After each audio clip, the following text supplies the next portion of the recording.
Dude, I'm so excited about tonight. How about that? Yeah, that way it's easy. It's easy.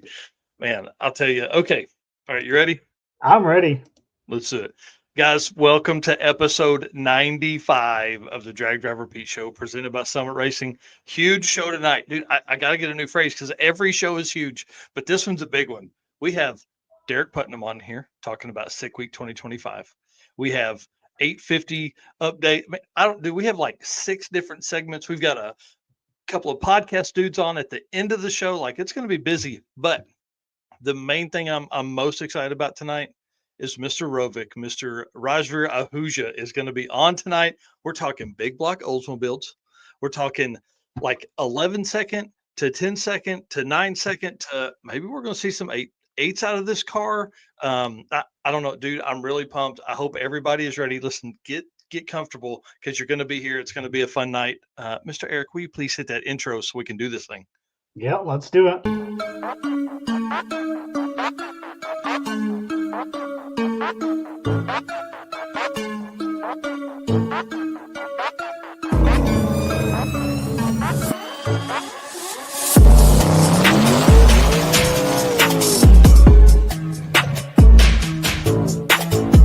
We're gonna pack things up and hit the road and try to make it the next day.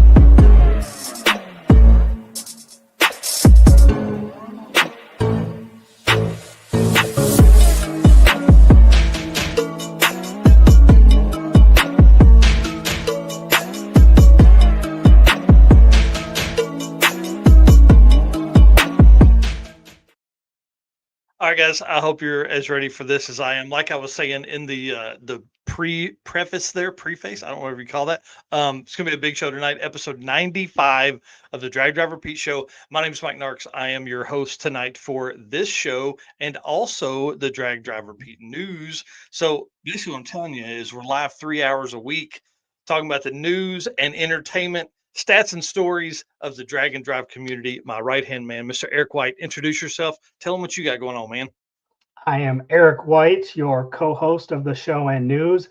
Except for last week, I was the host, which glad to have you back. That was fun to do by myself, not so much. Yeah, it's It's usually an really hour long news episode, and you did it in 35 minutes. It's weird yeah, when there's no banter.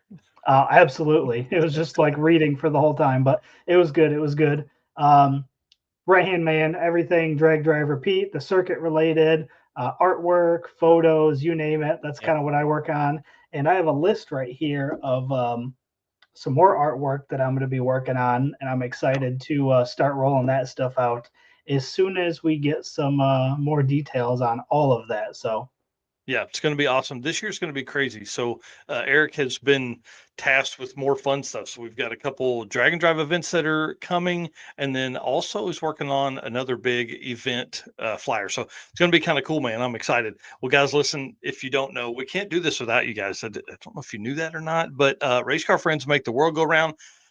You guys are amazing. Hit the share button for us, please. Again, a huge show tonight. Thank you everybody for hanging out with us and all this kind of fun stuff. Thank you to our sponsors. This has been a crazy 2024. 2025 is racking up to be even crazier, and it's all because of our race car friends and our sponsors. So thank you so much to Summit Racing, Molly Motorsports, Driven Racing Oil, Car Chains 3D, WAF Racing, Performer Built Transmissions, Howard's Cams, Sweet Patina, J Wire Solutions, Racing Joke Classifieds, and Power Tube TV. Y'all, that's a big long list of folks that we certainly appreciate, and they make the travel to these events, and they make the equipment that we buy and all that kind of stuff. They make it possible. So appreciate um, them. some news here before we get too far. Mm-hmm. Car won't be ready for No. sick week. Oh man, that's sad. That's That's Trevor a Brandon bummer. for the folks that are listening on the podcast. The man, that's sad. Hate to hear that. Hate to I know that was a goal of that car, but if it's at PFI speed, they're doing right and getting it ready in the best way possible and all that kind of stuff. So, man, hang tight. That's really sad. That's really sad. But hey, it'll be bigger and better this round. We got Summit Racing being our title sponsor for the show and the news and the Circuit 2025. Summit Racing Speed Legacy began in 1968 as a one-man startup and is now the world speed shop with 4 facilities and 200 plus catalog editions. They feel your passion, save you money, deliver fast, and offer top-notch customer service for more than 1,500 brands. Make sure to download the Summit Racing mobile app for easy access to speed parts. And then you can find them on Facebook, YouTube, TikTok, and Instagram, and on the On All Cylinders podcast if you like automotive discussions like this one you're listening to. From humble origins to the social media lane, Summit Racing stands by your need for speed. You can find everything at summitracing.com and search for stuff and type in that drag driver Pete on there and pick you up some merch. Mr. Eric, tell us what Tommy sent you today. Yeah, so we kind of rolled this out on Saturday.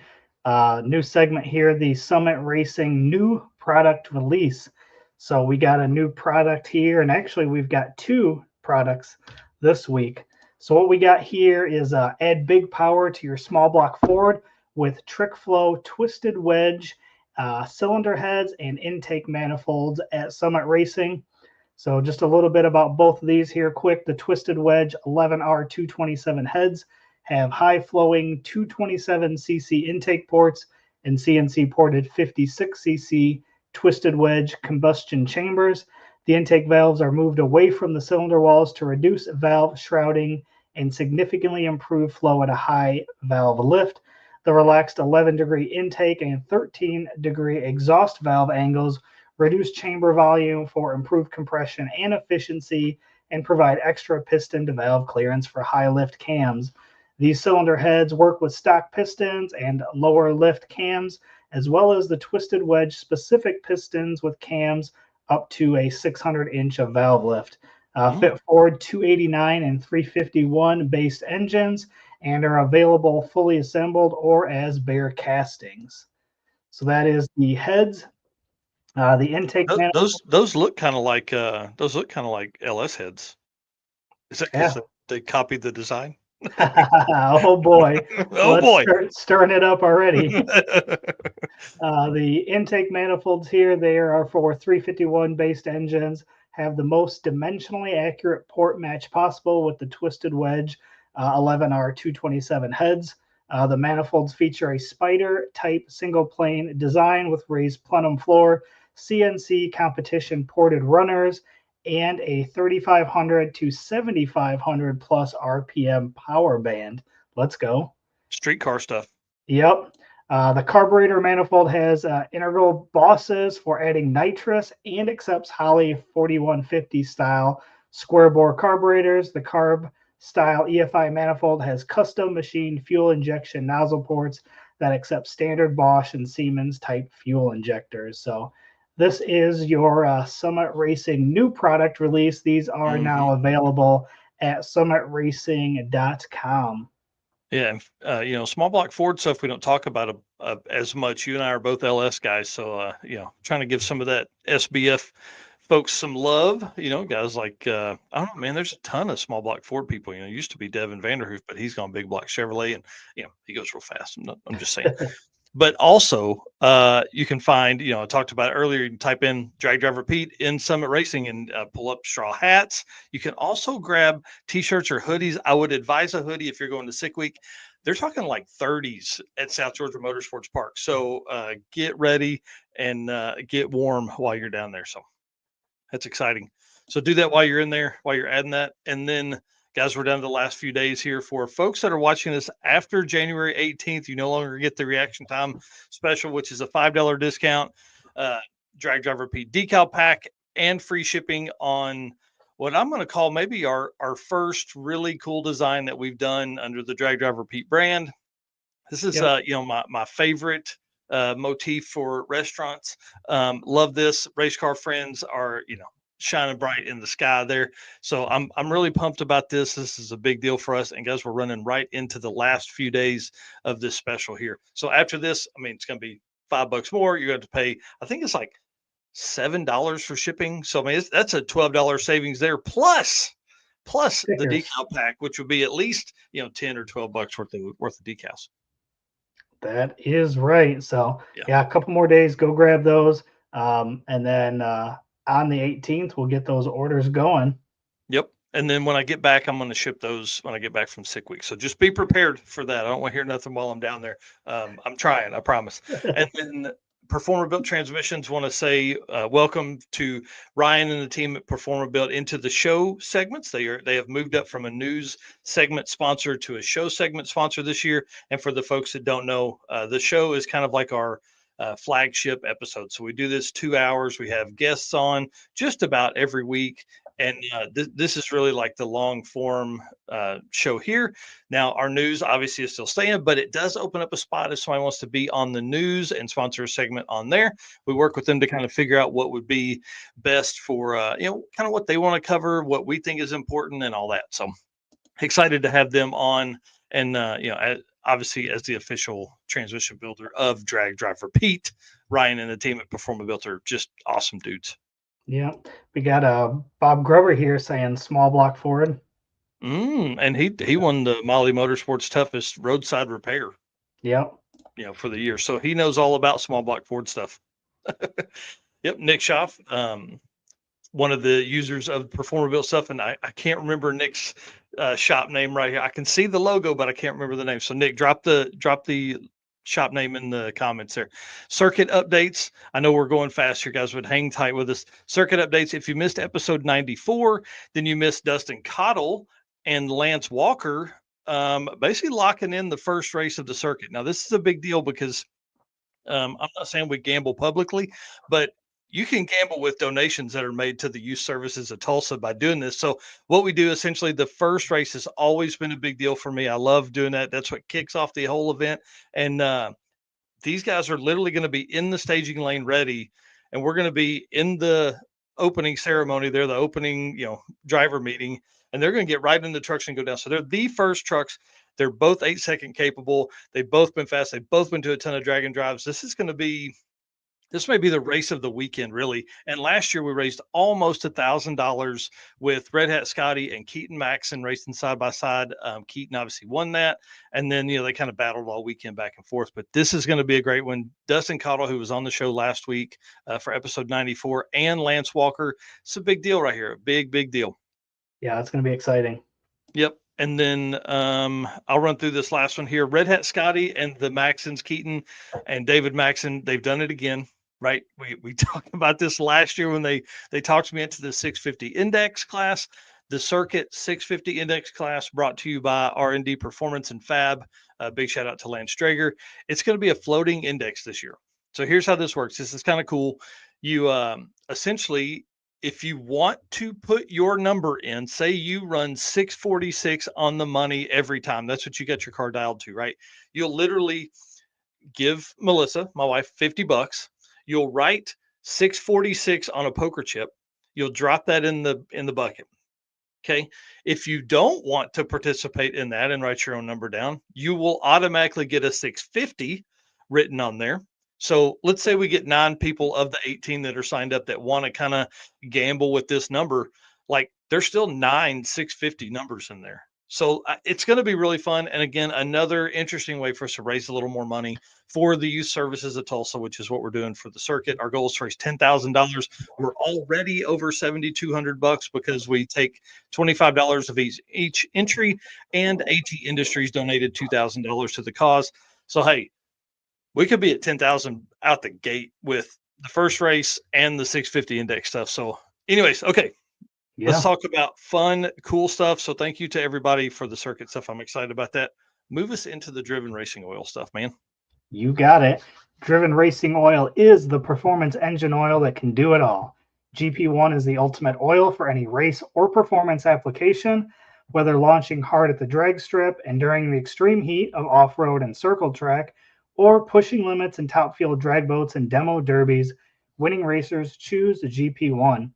Compatible with engines from classic hot rods to cutting-edge race machines, GP1's unique surface cling and high zinc formulation ensures superior wear protection, particularly for flat tappet camshafts, while solving issues like cylinder washout with methanol and ethanol fuels. Crafted from the legendary Bradford, Pennsylvania base oil, then enhanced with state of the art additive packages, GP1 offers the best in protection and performance.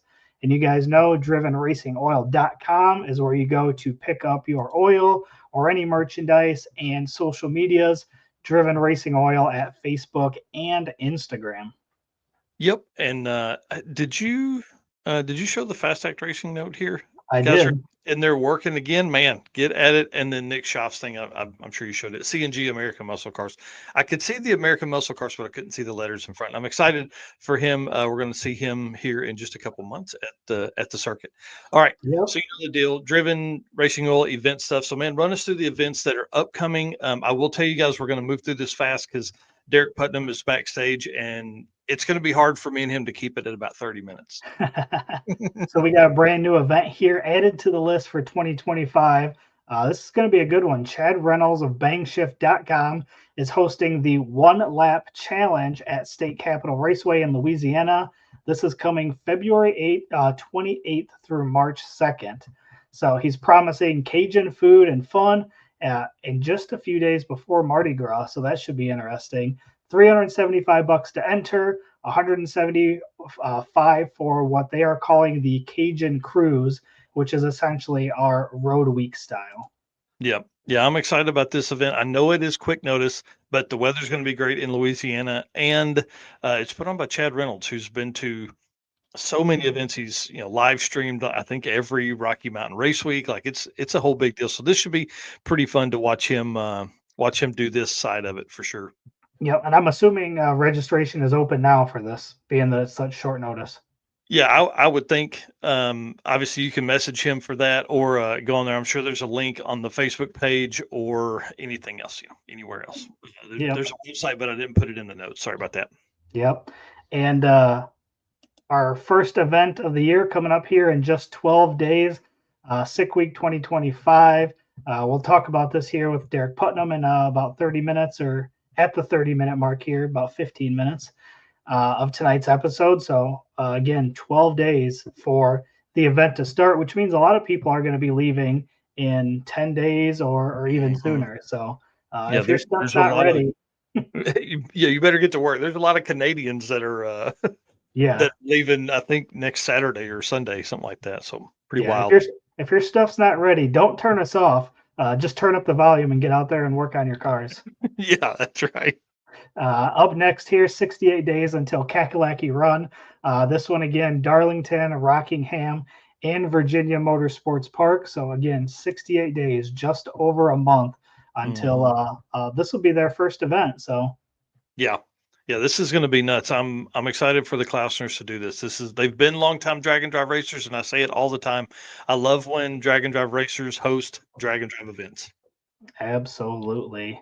And the last one here, we've got Heads Up Hustle has posted that registration will open February 22nd, so just over a month now. And remember, that is the event that Mike is going to be announcing it. So if you want to hear his buttery sweet voice, make sure you register for Heads Up Hustle. Yeah, definitely bring it on. Bring it on. It's going to be fun. I want to give a shout out to my cousin Mandy there. Hey, love you, lady. Appreciate you stopping in here tonight. All righty, let's talk about the next bit. I know we're blasting through this, guys, and I apologize, but I'm trying to get to Derek. He's backstage chomping at the bit. He sent me a message while ago, said I'm making notes. Oh yeah. All right, J-Wire Solutions, expert car and marine wiring solutions you can trust. J-Wire Solutions can wire and plumb your hot rod, race car, and drag and drive car. Plus, they offer products to make your driving experience even better, like the blinker module we talk about all the time.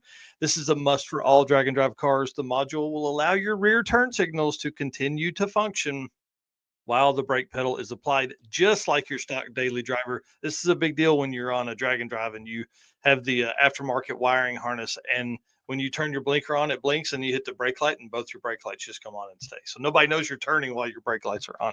So that's a big deal from them. We appreciate that. And since Jay is the co-pilot to one of the top performing 850 class drag and drive cars, we're going to use his portion of the show to kind of talk about the 850 class, you guys know that this is it's near and dear to my heart. I love these cars. This to me is like that level of car that you can get in. I love Brian's car, especially because you could throw some like Kragers on that thing and go park it in a parking lot, and people would be like, "Oh, it's just some old man drives that car," but it's not. It's a 1500 horsepower, 7-second capable car, and so that's what I enjoy about the 850 stuff. Plus, with 850 cars, it's that class is probably one of the most competitive that you ever see, just because they are ET limited, so they cannot turn in a time faster, and it's almost turned into like this crazy index. So during Sick Week 2024, and we're going to talk about this some with Derek in a minute too, but during Sick Week 2024, 47 cars competed in two different 850 style classes. Randy Seward obviously won the Street Race 275 class with a record-setting 851 with a 2, and then followed by James Tall with an 853. Well, let me run through these. Uh, Randy Seward, 85124. James Tall, 85324. Jordan Boudreaux in third with an 85392. Okay, that's your top three cars with an 850 average, but the top seven in that class had an 850 average. Top seven cars, 5 days of racing had an 850 average. Dude, does it get any tighter than that? Does it get any tighter than that? It's Well, absolutely crazy. and let's not forget that James ran a perfect 85000 as well. Yep. And then the other person to run a perfect 8500 in an 850 designated class, we're going to talk about this with Derek too in a minute. Dean Anderson also ran an 8500 in Pro DYO, but Sixth Street Race was its top three with a 850 average. Brian Acton with an 85234. Yeah, you heard those two numbers swapped with James Tall, right? Eight Right. five two three four for Brian. Alex Corella in second with an 8.575, and Letitia Hughes in her first drag and drive event, running one and done each day, puts up a third place with an 8.5776. I mean, that's pretty awesome for your first event. Way to go. Yeah, pretty salty, especially doing one and done. She said she just Right. wanted to finish the week. So that's pretty crazy. Of the 47 cars, 36 cars finished, 7 cars ran 850 passes, 850 passes, sorry, 850X passes. 7 cars ran that during the week. 2 perfect passes, Brian Acton and James Tall. Randy Seward came next in that hierarchy of quick passes with an 8501. And then looped around, made another pass trying to get the perfect pass. Matt Lampier, 8504. Letitia Hughes with an 8507. And Mike Mayone, one of my favorite racers out there, and William Luan with an 8508 for those guys. So absolutely crazy. I mean, this is like we're looking at this event that's happening in 12 days, is what you said a while ago, right? Yep. Oh, man. Yeah, Absolutely nuts. and the winner, like we said, is in the garage working on the car now with 12 days before the event. Yeah, they're trying to get everything ready. If you were watching last week, he sent a picture, had like no crank in it. Yeah, it was a mock-up block. Yeah, so I think they've got everything back from Baker Engineering. I think that's what he was saying the other day, right? And Mhm. had the cam and everything in. So they're putting all that together, and they're going to leave in 10 days. And this has got to be wild for them because they are always prepared. They never have a last minute thrash. So That's exactly right. Yeah. So good luck to them. I have spoken with Randy about events he plans to race this year. Sick Week is obviously one of those because it's in his backyard. And of course, he was the first ever 850 points champion. And I'm going to tell you guys, he's coming for it again. So get ready. He's already got a plan together. I'm not going to put his plan out, obviously, because I want to see the aftermath that runs from this. But this is going to be nuts, man. He actually took second overall points, just barely over Brian and Jay in third overall for their points. So if you think about this, right, the World Champion stuff is doing exactly what we wanted to do in the very beginning. We wanted it to be able to, because if you're ET limited, you still have to do really well to get into that top three. This year, I think we're going to see more people, faster cars in that top three this year than what we saw in 2024. Hey, Rovic's in here saying howdy. So he was at dinner earlier, and so he's getting fueled up for the chat tonight later in the show. All right, sir. Lead us into the Molly Motorsports segment. We'll talk to Mr. Derek Putnam in this part. You got it. Attention, high performance enthusiasts and racers, meet the Molly Motorsports Power Pack Kit, your ultimate solution for Power Pack performance. The Power Pack pistons are made from either 4032 aluminum alloy to allow for tighter cylinder to wall clearances and improved temperature stability, or the 2618 alloy to allow for increased detonation resistance. What sets Molly apart? It's their forged pistons, Grafal coating, and phosphate treatment for peak performance and durability. Elevate your ride with Molly Motorsports, where performance meets precision. Visit mollymotorsports.com for more details. And for all our podcast listeners, Molly is spelled Mahle. That's right. Well, the gentleman that's coming on next, Derek Putnam. He's the voice of Sick the Magazine events. He's author of daily articles on the website and social media pages. And the dude's as nerdy as I am when it comes to drag and drive stats and all kinds of stats. Like he actually has, a life before drag and drive and all this kind of fun stuff. Tonight, we're going to be covering all things Sick Week 2025, and I'm sure that's going to lead us into some of the historical stuff as well as we get into all of this. Mr. Derek Putnam, how are you this evening, sir? Good evening, gentlemen. How are we doing? Oh man, I'm excited to have you on here. I'm getting pumped about the about Sick Week. I feel like it's a month away, but also it's tomorrow.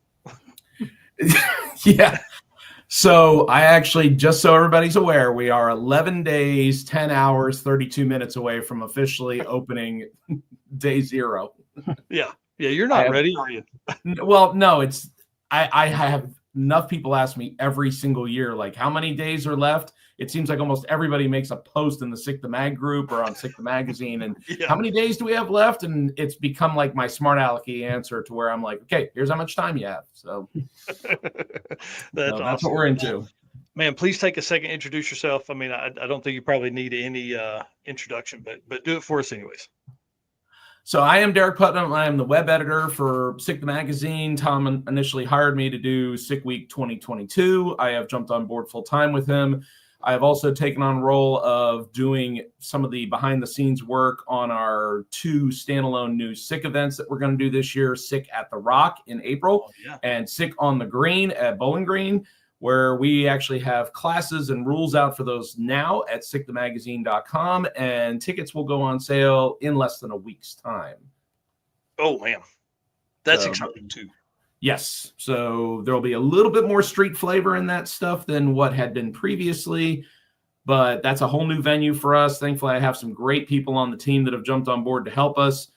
But tonight, obviously, we're going to talk about Sick Week and the Super Bowl of drag and drives and how much great stuff is coming. Mike, lead us off. What we got? Dude, it is the Super Bowl. I'm telling you, it's going to be wild. The article that Luke put out, I think yesterday, even correct. It's about it even more. So let's get into that. We talk about in that article, it talks about fast cars, right? It talks about like the top tier level fast. So I just want to run through this list and see if you have the same guys I have. You probably have more. So I have Lutz and Bailey, Stefan Gustafsson, possibly. I have him with a question mark. Brett with a question mark because we've seen his car go 604, but like it was at a drag and drive trim. Bryant Goldstone's new car, he's going to be down testing. Devin's car, I've got Matt Blasco, and then there was somebody else, Dave Schroeder, that I didn't have in there too, or that I had in there as well. Dude, going to be absolutely intense, man. Yep. Now, from my perspective, there's all of these people that you just named all have awesome cars, whether they've already run before, whether they're brand new, they just got introduced, they don't have any time on them. The age-old question that keeps coming up is who's going to be the next 5-second car? So, in my opinion, Brett LaSala is probably leading that chase with a little bit of a lead over Jeff Lutz because Lutz has gone 6'10", but hasn't gone 6'0" anything. Now, granted, LaSala's run 6'04" at 234, a lot less speed than, say, Bailey and Lutz have, but he also did it within the first 3 dozen of runs on the brand new car. So my thought is he's going to be running at tracks he's used to. He's going to be on tracks that he knows. The car is a solid 200 pounds lighter than what Snot Rocket was, and Snot Rocket went 626 last year. So, yeah, you know, it becomes the what do? Do you go for the 6.0, 16s and try to go for the win? Do you go for the throat? And then can you make it last for 800 plus miles in 5 days? Yep. So that's the slight leader I would put behind Bailey. And then Jeff Lutz respectfully would also be top 3 because of what he's managed to accomplish with the Camaro. Stefan Gustafsson, that car just fired to life yesterday, so they've got a little bit more time than what they originally planned to get it tested. So that's good. I just spoke to them actually yesterday. They said they're going to do some street driving. They're going to test at 2 different racetracks, so that's encouraging. Nice. Schroeder, I don't believe has made any major changes to his. So again, it's going to be, can you get the nitrous to hang on? Only guy that I have ever seen in a drag and drive that has ever recorded a sub 1 second flat 60 foot. So, man, and it was like was it a 94 or 98? It was a 99, if I remember correctly. Man, that is so fast. You guys got to understand that's fast. That's real fast. Yep. So, and then if we take a step back, you look at Devin Vanderhoof and Josh Davis. So that car already has proven itself going 640s. They took over 200 pounds of weight out of that car, double frame railed it. It has a Pro Mod tag on it now, so it is legal to run in the 5s. And they found some more power. So again, you take the weight out of it. You go from a standard Mustang style 4-link to an aftermarket 4-link with more adjustability, so they can get after it harder. That car had already made a 412 eighth mile hit, which is right where, say, Brett LaSala's car was when he went 620s. So we'll see. I mean, let's put it this way. Even if nobody runs 5s, which I would be shocked unless the air was just garbage compared to what we've had the last couple of years, I would say you're going to see some real low 6s. Yeah. And, you think about that, like even just having that puts a whole new level on what this is. Because now you don't have like maybe one car that can do it or 2 cars that can do it. I mean, how many people did we just list there? We just named off a solid half dozen, if not more. Right. So and there was the 57 you posted. I know that's not in this category, but like that's a fast car. We talked about, Eric was making notes stuff earlier. So let's move from 5s to maybe 6s, because that's a crazy list as well. But you start getting into the 6s, dude, you really start talking about some real numbers. So Luke put a post out probably 3 weeks ago. I think we talked about this a little bit the last time that I was on the show, about the fact of how many people that were either on the border of 6s or had run 6s at some point. And that's how many I have listed currently. So you can see I'm still scratching in there. Yeah. So let me take that and narrow that just a little bit. And let's give you something cool to think about. The Super Street category has never had a 6-second average, nor has it ever had anybody running the 6s. I have right now on my page 5 people that should get close or have run 6s in testing and have told me that they're aiming for them at Sick Week. Oh man, I know the deals are one of those on that list, right? Correct. Those guys they're reaching hard, man. That 20 pounds out of the roof, like that's crazy. Yep, car got completely rewired. It's been painted. It's got Fuel Tech on board now. They're making big changes. That car ran 6s coasting. Granted, it was in really solid air at Michigan, but it already holds the record for single pass at Hot Rod Drag Week with a real low 7 with power pulled out of it. Car's gone over 200 miles an hour, so I think that they have a good chance at it. Second one would be Doug Cook, who won 6 Summer. I spoke to him earlier today. Nova's going back together, very similar to how he won 6 Summer, but with a little bit more power in it. If you remember correctly, that car ran a pair of 7.0 elapsed times, over 204 miles an hour, both times on leaf springs. So put him in better air than he had at 6 Summer. There's a very good chance he could aim for a 6. So RC Flint, who we've known has competed in drag and drive for a while with his S2000 Honda. That thing's been 7 flat. And he's made a bunch of changes. That car got all pulled apart. So he's getting that car ready. He wants to run in the 6s. Lamar Swindell Jr., who we saw run his daughter's car, which, he swapped back and forth, but he ran his nitrous Camaro at 3 events this year or last year. He's building a 66 Chevy 2 that's almost done. rumored to have a Pro Charger on board, but we know how much he likes nitrous, so Yeah. could possibly be not only the first guy to run 6s in Super Street, also could be our first 6-second nitrous small tire car, if you think about that. That could be intense. Wow. That would be awesome to see. So It would be awesome to see. And then no shame at all, because he's your defending champion, Michael Ward, with the Chevy 2 Nova. He averaged 735 last year. So I have no doubt, considering we saw him run a couple more events, that there is a good chance that they're going to put the screws to that car and get it closer to that 6-second range. Right. Eric, take over for a second. I'm going to look up. Yeah. Ward real quick. So a couple more that we had on the list here. Obviously, Steve Morris. Yeah, Steve Morris should be a pretty solid shot. The biggest thing with him, obviously, is just getting the car to survive. He did fine at Drop the Hammer, but I think that it'll just be a matter of, if he's gotten all the bugs worked out of it, to make a slightly longer week and continue to do it. The car's run 6s plenty of times in drag and drive history. It just hasn't finished with what I think it's truly capable of. Yeah. Yep. Alan Whitaker would be another one. Yep, he's also running the 6s plenty of times, as far as both on and off track. I mean, you could get into smorgasbord of ours. David Armentrout's running the 6s. Alex Taylor just ran all 6s at Hot Rod Drag Week. We talked about all the people that are, running unlimited and unlimited iron.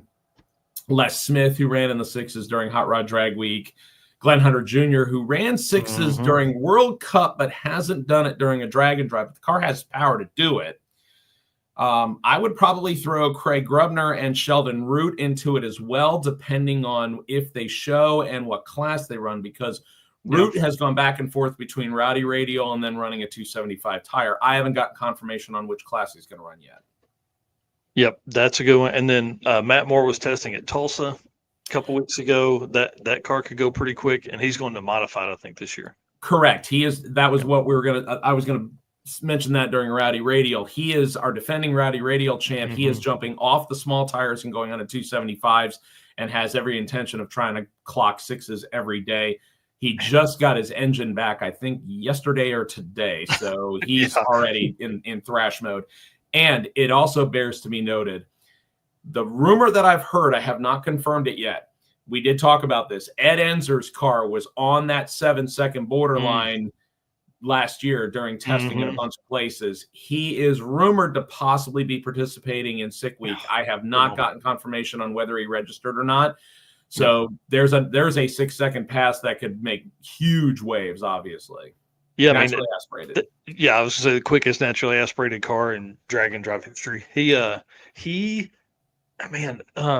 what was Jimmy Lopez telling us that he ran like a 7-11 or something like that Ed Enzer had ran, and that was in the summertime.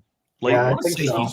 I can't remember. I'd have to go back and look at what I've written about him, but I know that he's run at least 17s a couple of times. But like you said, it was during summer conditions, and I think that he's tweaked the car a little bit more to get some more power out of it. I'd have to take a look. And anytime you're that close, then you got to start looking at 7.0s, and then Jay or Brian here saying 706 somewhere.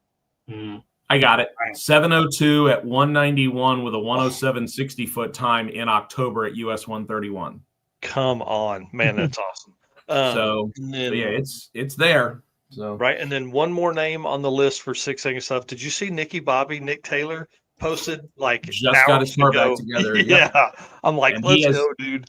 And he has gone 6s in that car before he had the unfortunate crash at Brown County. So we'll see how that goes. Actually, I'll throw one more name in there. Chuck Stefanski, who went 7 flat with a 5 in the Pro Charge Le Mans wagon. He is in the process of rebuilding that thing for the 3rd time in less than a year, and he wants to run 6s with the Zumi equipped wagon. Yeah. Yep. If they get it back together. Yep. And then did you guys talk about Alan Whitaker? Yep. Yes, we did bring him up. So sorry, I was looking fun of Greeny. That thing should be fun to watch. I will tell you that unlimited iron and heavyweight should be very interesting this year, considering that there is a pretty good chance that you will see a lot of 6, 7, and 8-second cars in both classes to be able to just even get a top 10 spot. I would think would have to be there unless they have a lot of catastrophe. I think the only one on our list that we didn't talk about was Snot Rocket 1.0. So I have not heard for certain whether that car was going to be together or not. I did see a photo that Ace Racing Engines posted about the engine that's supposed to be going into that. And to my knowledge, that was a little close to borderline as far as when the timing of that shot was put out versus if it's going to be in the car and done. Because similar to, I'm going to take a step back real quick, Brian Goldstone, I would put Snot Rocket 2.0 in the same category. I don't think they're going to bring that car out until they have it right, considering how much that car did previously. Just like Goldstone says, I'm not going to bring this car out until it's tested and right. We can always run the AMC again. And I think that that's personally the right move. I know there's a lot of people that disagree with me, but, you know. I mean, here's the thing. Like, if Goldstone has had that car together for, let's say he's had it together since PRI. They went home and wired it, and it's been together for 3 weeks, right? Well, it's too cold up there to drive that thing around. I mean, there's maybe a day or two that it's been nice enough to do it, but in that time, you're not going to be able to put together all of that stuff and street tune and all that kind of stuff that would go along with that. So, he's going to show up down there with both cars, and I think we'll probably see the Javelin one more round, or maybe Sick Week becomes a shakedown for the big car, for the new car. I would agree. I mean, again, I think that just with how the whole thing has come about with Sick Week, that the testing has gotten more and more. We did 1 day of early testing last year with the Cadillac Attack deal. We're doing 2 days of it at South Georgia this year, and spots for Sunday have been sold out for, I believe, 4 days now. Saturday is borderline sold out. And I know of several people that I'm sworn to secrecy are testing between South Georgia, Bradenton, and Orlando next week to try to get their stuff sorted. For the folks that are watching this that are going to Bradenton and will be testing with the other pro mods, please tell me if you do not want your shit on blast, because I'm going down there Tuesday. So just be ready, because I'll be bothering you if you're at Bradenton Motorsports Park. Just be aware of the fact that as much as I love Bradenton and I go down there a lot, the one thing about Bradenton is unless the clocks are off or the scoreboards are off, anybody that's sitting out on the highway can see what you run. Be ready. So if it's like Snowbirds, they won't have the clocks on during testing if Wes is running it the same way. Now, I don't know if he is or not. I don't know. So that could be kind of fun. But if you don't want your passes out, tell me now, or tell me when I get down there and see you guys in person next week. Right.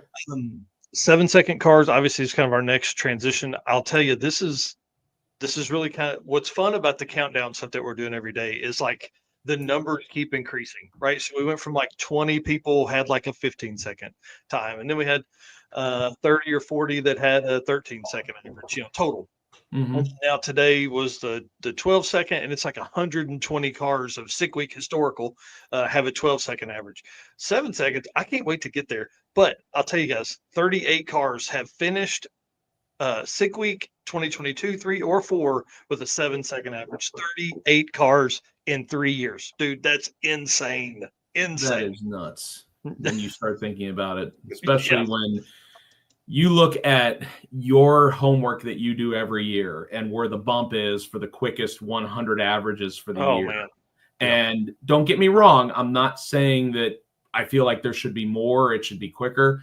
But when you take a step back and you say, especially with how many events we have, that the 100 spot is normally in the mid to upper 8s, it's like, okay, that kind of shows you that maybe having an 8-second street car is a bigger deal than a lot of people play it off to be, even though, let's be honest, there are more and more cars that run 8s or quicker nowadays. It's will they survive? So therefore, the average doesn't come into play. Yep. Yeah, it's intense to think that there are that many cars that will be cruising around. And I mean, obviously, I'll have to do the math on what years and all that kind of stuff, which really at this point it doesn't matter. But for 38 cars to have finished the event with those that's a big deal. I wonder how many people have ran 7s. Hold on, talk amongst yourselves. I'll look it up. I have it open. Dude, it's too hard not to have this stuff open when you're talking to the Derek Putnam. Well, I appreciate that. But so the couple of things that I'll bring up about, since you bring up the 7s, is one of the guys who participated alongside Letitia Hughes last year in his first drag and drive is Kevin Schweitzer, who we've already seen commented here with the Godzilla wagon. So Kevin mentioned to me, and I did a story on this, about the fact that he upgraded the wagon to now it has a 25.5 spec cage in it, so he can run 750s. So I believe, if he told me correctly, he's running unlimited iron, where you have to run a minimum 3,500 pounds, or I think it's 3,550. So he said he's going to turn it up. Whether or not it's going to be able to run sevens or not, I have an every day. If he's going to do that, I don't know. He enjoys the idea of doing it with his wife and daughter, and making a one pass and then going out and cruising and enjoying it. So we'll see how much he decides to turn that thing up. It's run sevens in testing before, but it never had the cage for it. Now it does. Yes, he said he's running heavyweight. So okay, nice. All right, that car is super cool. You ready for this? 67 cars in Sick Week history have ran sevens. Jeez. Okay. So hey, here's where my nerd shit kicks in. That means that half of the cars that have ran sevens at some point during the week didn't finish. Right. Yep. So. Yep. Yeah. And the thing is that, you go back to some of the people that we've spoken about several times. Like, for example, Devin Vanderhoof, my introduction to him was when he ran testing during 2022's Sick Week. He was first out of the gate and goes 7 flat. And unfortunately, ended up torching the engine and had to drop out. So it was like, well, okay, that's a good way to start and end. Right. And just to be clear on that, the 67 racers, that was their quickest pass of the week. So it wasn't like some 6-second car that ran sevens. It's like that's their quickest pass of the week. So, man, yeah, you can really slide off in here. Yeah, Jeff Kirchick, I can't wait to see his car out soon. At Six Summer, we're going for third strike. Him and Allie and his family, they're gonna go after it hard. I'm looking forward to seeing them back there too. Yeah, that's exciting. Yep. Well, let's move to 850 stuff. We kind of dove into some of that earlier with Sick Week. Again, 47 cars, just to recap everybody that's coming in fresh. 47 cars at Sick Week 2024 ran in an 850 type class, like trying to get as close to 850 as they can, and 47 of those, that's crazy. Randy Seward obviously won, took the record with an 8.5 124. The Sick street race record, though, I think is held by Aaron Schaefer, but with an 851 something, like maybe 851.0 or 851.06 or something like that. I was trying to look at that, but lost time. Yeah, sounds right. I know Randy last year, just with the ones that he ran, he got really close to Dustin Trance's average, who unfortunately I found out last week is having to drop out. His dad has health concerns, so unfortunately they cannot make it. And that's a bummer because obviously we'd like to see them back, but health is more important, obviously. We can always see them at another one later this year. So you mentioned the nerding thing. So I did a little bit of homework. Of the 12 cars that have made a perfect 8.500 run, 3 of them have done it at Sick Week. Wow, that's awesome. You mentioned 2. You should know what the third one is. It's our boy, Dean Anderson. And then Aaron Schaefer as well, right? Correct. So technically, if we're staying in the street race / 275 class, then yes. If you want to add Dean in there for doing DYO, then yes, correct. It would be 4. Right. So anyway, dude, that's awesome. Yeah. Big shout out to Aaron Schaefer. That dude is, well, we're going to talk about that class that he's coming to next, but yeah, it's exciting.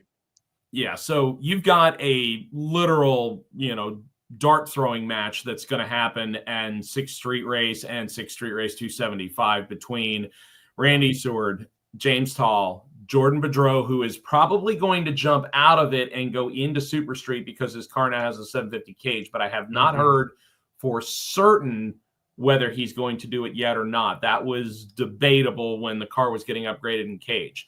But let's move past that.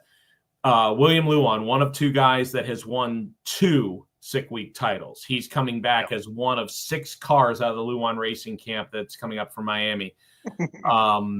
Houston and Kate McLean, who have done it twice now. They got married last year. They just did a one and done. They did an entire year of 860, so they're really focused on trying to get an 850 hit.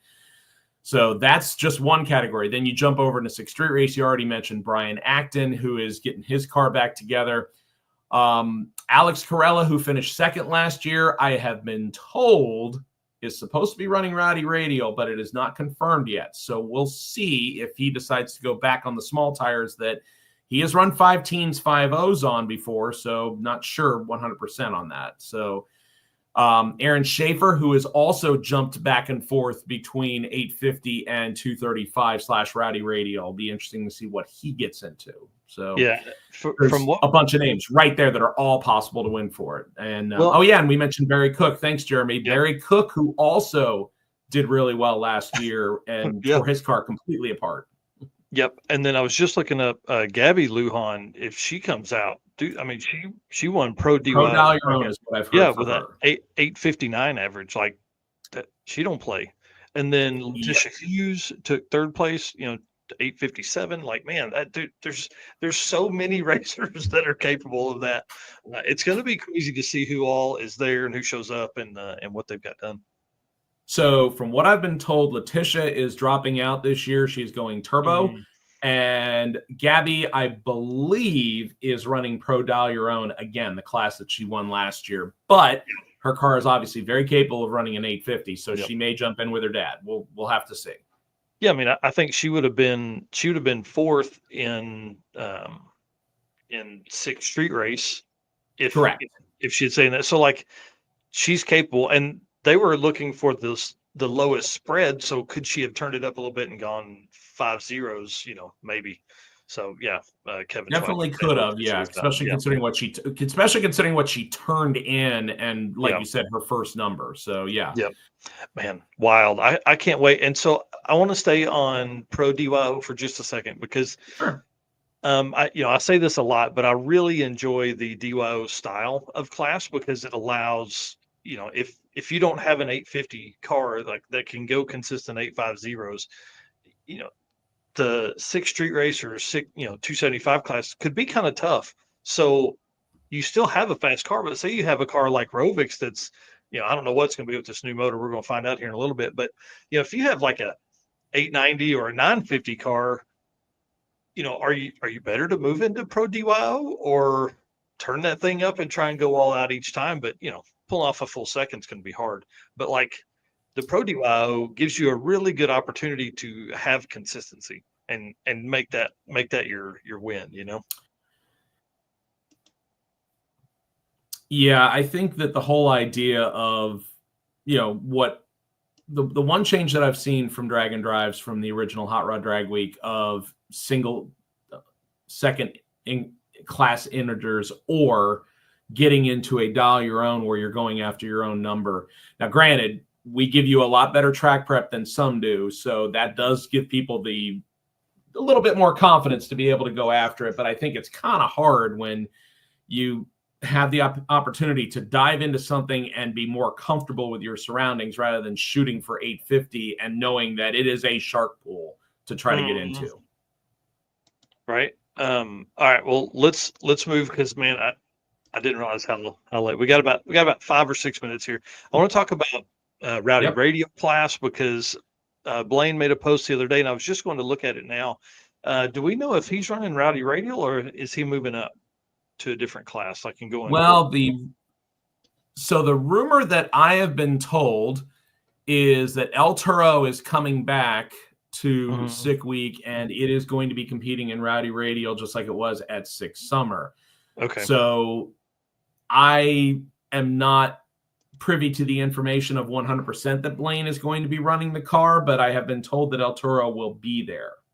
So that would be my guess. Yeah, so what I'm going by is he made a post on the 13th 2 days ago that was saying that he was going to be running El Toro, but it didn't say if he was going quarter mile or eighth. The fun thing about him running at Sick Summer was like, he was ET limited going faster than 850, but he was like having to get on the brakes because that car was going so fast. Yep. Now, as far as I know, I'm pretty sure that car, just based on seeing it a couple of times outside of Dragon Drive events, I got to see it at the Christmas tree drags, that car more than likely should stay in the Rowdy Radial class because it works as a good 8th mile car. So that would be my guess. We mentioned Alex Corella earlier. I believe that Tanner out of the Motion Raceworks and TBM camp with his LS turbo swapped 68 Chevelle is also now going to move from a 275 tire and the 7-second land into Rowdy Radial as well. So wow. Yeah, so we will have some people that'll be in Rowdy Radial that should be able to turn the wick up, quote unquote, and be able to not have to worry about that 850, cap that a lot of people have on cages. Now, the only thing is, again, you have people that jump back and forth. So I don't have any 100% solid clarifications of whether Sheldon Root is going to run it yet or not, because his Canadian car has gone back and forth between Rowdy Radial and a 275. We've seen Colby Biak or Bauak. I have to say it correctly. He ran 5.0s every single day last year. Mm-hmm. I don't know if he's going to run that yet or not. So there's all these people that are shuffling. I don't know if they're going to stay on the small tire or not. Yeah, it's going to be intense. Well, last topic. Let's talk about route stops, and then we got to bounce because I don't want to run out of time with Rovic, man. It's his first time on. Yeah, no, absolutely. So, all right. So some of the cool things that I would tell you about the route this year, Luke puts a lot of work into this. 2 really cool things that we're adding in this year that we have not done actually, I'll throw 3 things in here. First, we get our first stop is Leadfoot City. That is a brand new racetrack that was just finished less than 2 months ago. I got a chance to go check it out during the grand opening. It went from being like an asphalt arm drop deal to it's fully wired, has scoreboards, everything else. Mm-hmm. So that's really cool. The fact that they are just getting a program going. So that's awesome that we get to do that as a checkpoint. Oh, yeah, for sure. One of the other ones that's new this year is we get to go to Elaine Larson of Larson Motorsports with their 2 jet cars as we leave Orlando. We get to go over and visit them. So that's going to be really cool. They're going to have their jet cars on display, and I heard that they may even be firing them up at a couple of times. So we'll see how that works out. And then the staples. We are going to go to the Hoot Owl Farmhouse for ice cream, as we have every single year. It is the only thing that stays consistent from year to year. So that's great. That is great. I missed the Hoot Owl last year. There's your stops. Right. And so I missed the Hoot Owl last year. And then by the time Justin and I got there in 2022, they'd already closed. It was too late. So I look forward to maybe getting a little bit of that as we go through this week. They keep getting better. I also got there in 2022 and they were shut down. But this last year in 2024, they were actually open and they were still serving people, and it was sundown. So I have every reason to believe they'll be ready to go. Yeah. So last little thing I'll throw in there, since you got Rovic coming, is there's going to be some very interesting, new stuff that's being built. A couple of things I'll throw out there. I believe they are doing sick word with it is a Duramax swapped 50s Caddy that is coming out to join us as part of sick word. I can't remember the name of that shop, but we were talking back and forth on Instagram the other day. Yeah, that's going to be a good one.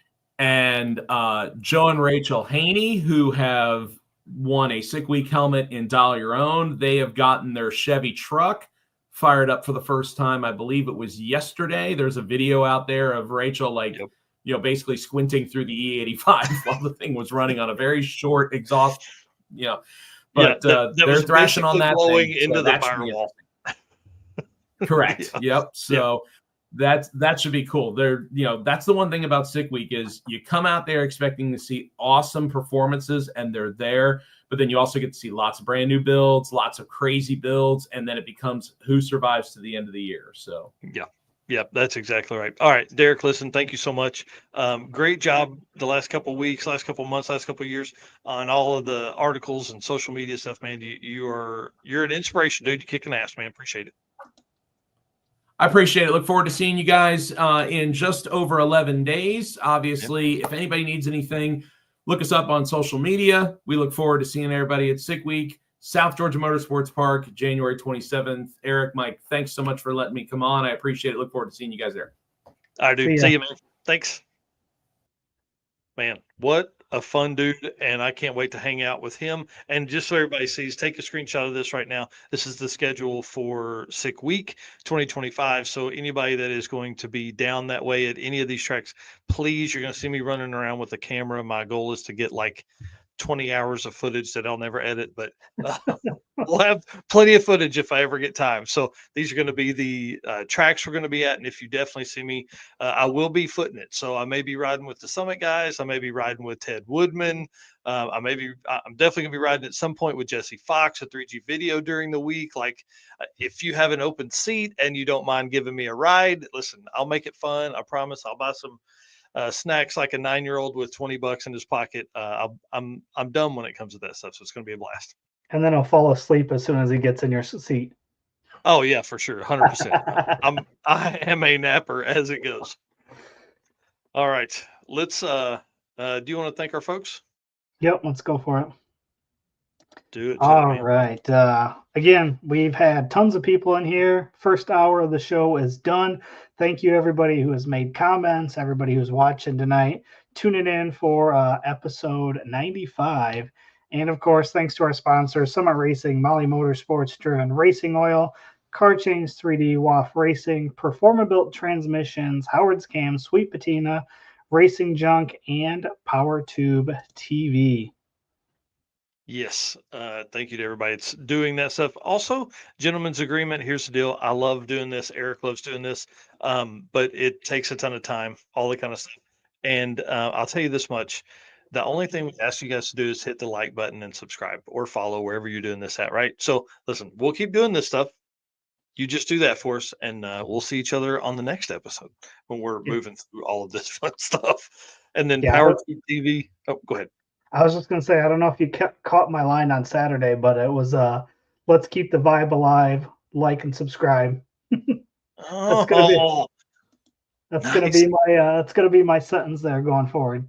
Right. I like that. If I had been reading the notes and not have done that from memory, I'd have seen that. You've done a great job on the ride up there. PowerTube TV, rev up your engines with PowerTube, the ultimate destination for automotive entertainment. Stream for free on the web, Roku, mobile apps, and more. Catch replays of our show right here and exclusive content from us and other top creators featuring classics like Pinks and Pastime, which if you guys listened to the Brian Bassone podcast the other day, he was on with one of the other PowerTube content creators. Pastime and Pinks are both coming back for 2025 as part of, listen to this, Power Fest. So they're going to be hosting some huge, crazy event in North Carolina that's going to have recording for all of that stuff. So Pinks and Pastime, I'm really excited about Pastime. I'm really excited about it, especially like think of the difference in 20 years of Pastime then and what you could do now. Like a gutted Fox body with a turbo LS can run sevens, and like, it's going to be interesting to see that for sure. Well, if you want to get involved with the community, content creator community, definitely hit up Ray Iddings at PowerTube TV or get with us and we'll get you with him. All right. WAF Racing. Man, yep. This one's going to be a fun one right here. If you'll hit it, please, sir. Yep. Have you ever wished you could fit your toolbox in the palm of your hand, or really needed that extra set of hands while making a jet change at the track? At WAF Racing, we specialize in designing and manufacturing top-tier automotive tools that are made strong to withstand travel, yet lightweight not to slow you down. Tested in-house and at the track by the team at WAF Racing, every part is made by racers for racers. From compact toolkits, carburetor top hats, or spark plug storage containers, our tools are precision engineered and manufactured in the USA. Made of the strongest materials, every piece strikes the perfect balance of durability and dependability. Maybe you need something custom just for you. We do that too. You need WAF Racing in the passenger seat for your next drag racing event. Head over to wafracing.com today to take your racing experience to the next level. WAF Racing. Design, build, race. Man, I'm telling you, I love Chris and the team at WAF Racing. Going to be down there hanging out with them at Sick Week as well. Move that to there. How about that? Yeah, love the team at WAF, Chris and those guys. Chris Wozniak is going to be at Sick Week. I can't remember who his co-pilot's going to be, but maybe he's watching tonight and can let us know. Last year it ended up being Matt Blasco, and then it blew up from there for him. It's been amazing to watch his growth at the company and at a racing level. He's built a whole new car for drag and drive, and you can kind of see that in the backdrop there. They're building a satellite with like Mopar connection. specifically for drag and drive. So that's going to be cool. And then with the WAF racing, we do the WAF racing random racer feature, which has been a blast. Oh, Chris says it'll be Lily with him down there. So she was with him on the circuit and 666. So best co-pilot he's ever had, I'll guarantee you. And this is kind of fun. I love the WAF racing random racer feature because it makes me, think outside the box, think outside the lines. Like here, we're not just looking for the fastest in the class. We're not looking for anything special. I literally, for this week, for last week, I just put in sick week, all 939 racers, and I let random.org pick a number, and that's who I picked. Well, this week is a little different. This week, with 12 days left until sick week 2025, we're looking at the racer that has the closest 1200 second average in sick week history. And Mr. Chad Good is that racer for the 12 days of sick week, is basically what I'm going to start calling him, I think, because every day until we get to the sixes, we're counting down. Eric did some artwork for me, and I'm going through grabbing photos from people's pages and featuring them in this segment. And every day, every night at like 7:00, I'm dropping these posts. So Chad Good finished sick week 2024 in his 81 Camaro with a 12.001 average. You can't get any closer than that, especially after 5 days of racing. Now, naturally aspirated car ran a 12.27 on day 1, 12.42 on day 2, 11.74 on day 3, 11.92 on day 4, and his quickest pass of the week on day 5 with an 11.63.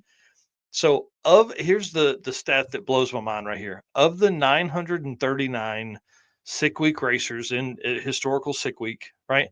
Chad is one of 122 racers to have finished the week with a 12-second average. Nice.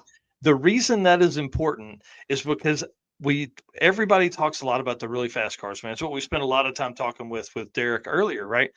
Like 13% of all time sick week competitors were in the 12s. Right. So like, if you have a 12-second car, don't stay at home. Don't keep building it or buying parts for it so I can go faster, blah, blah, blah, blah, blah. Just get your ass in that car and come down and hang out.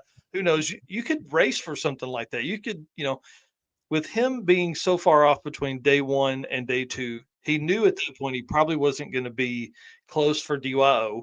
Okay. So at that point, man, make it a game. Like, hey, to run a 12.0, I need to get this. To run 11.0, I need to run these.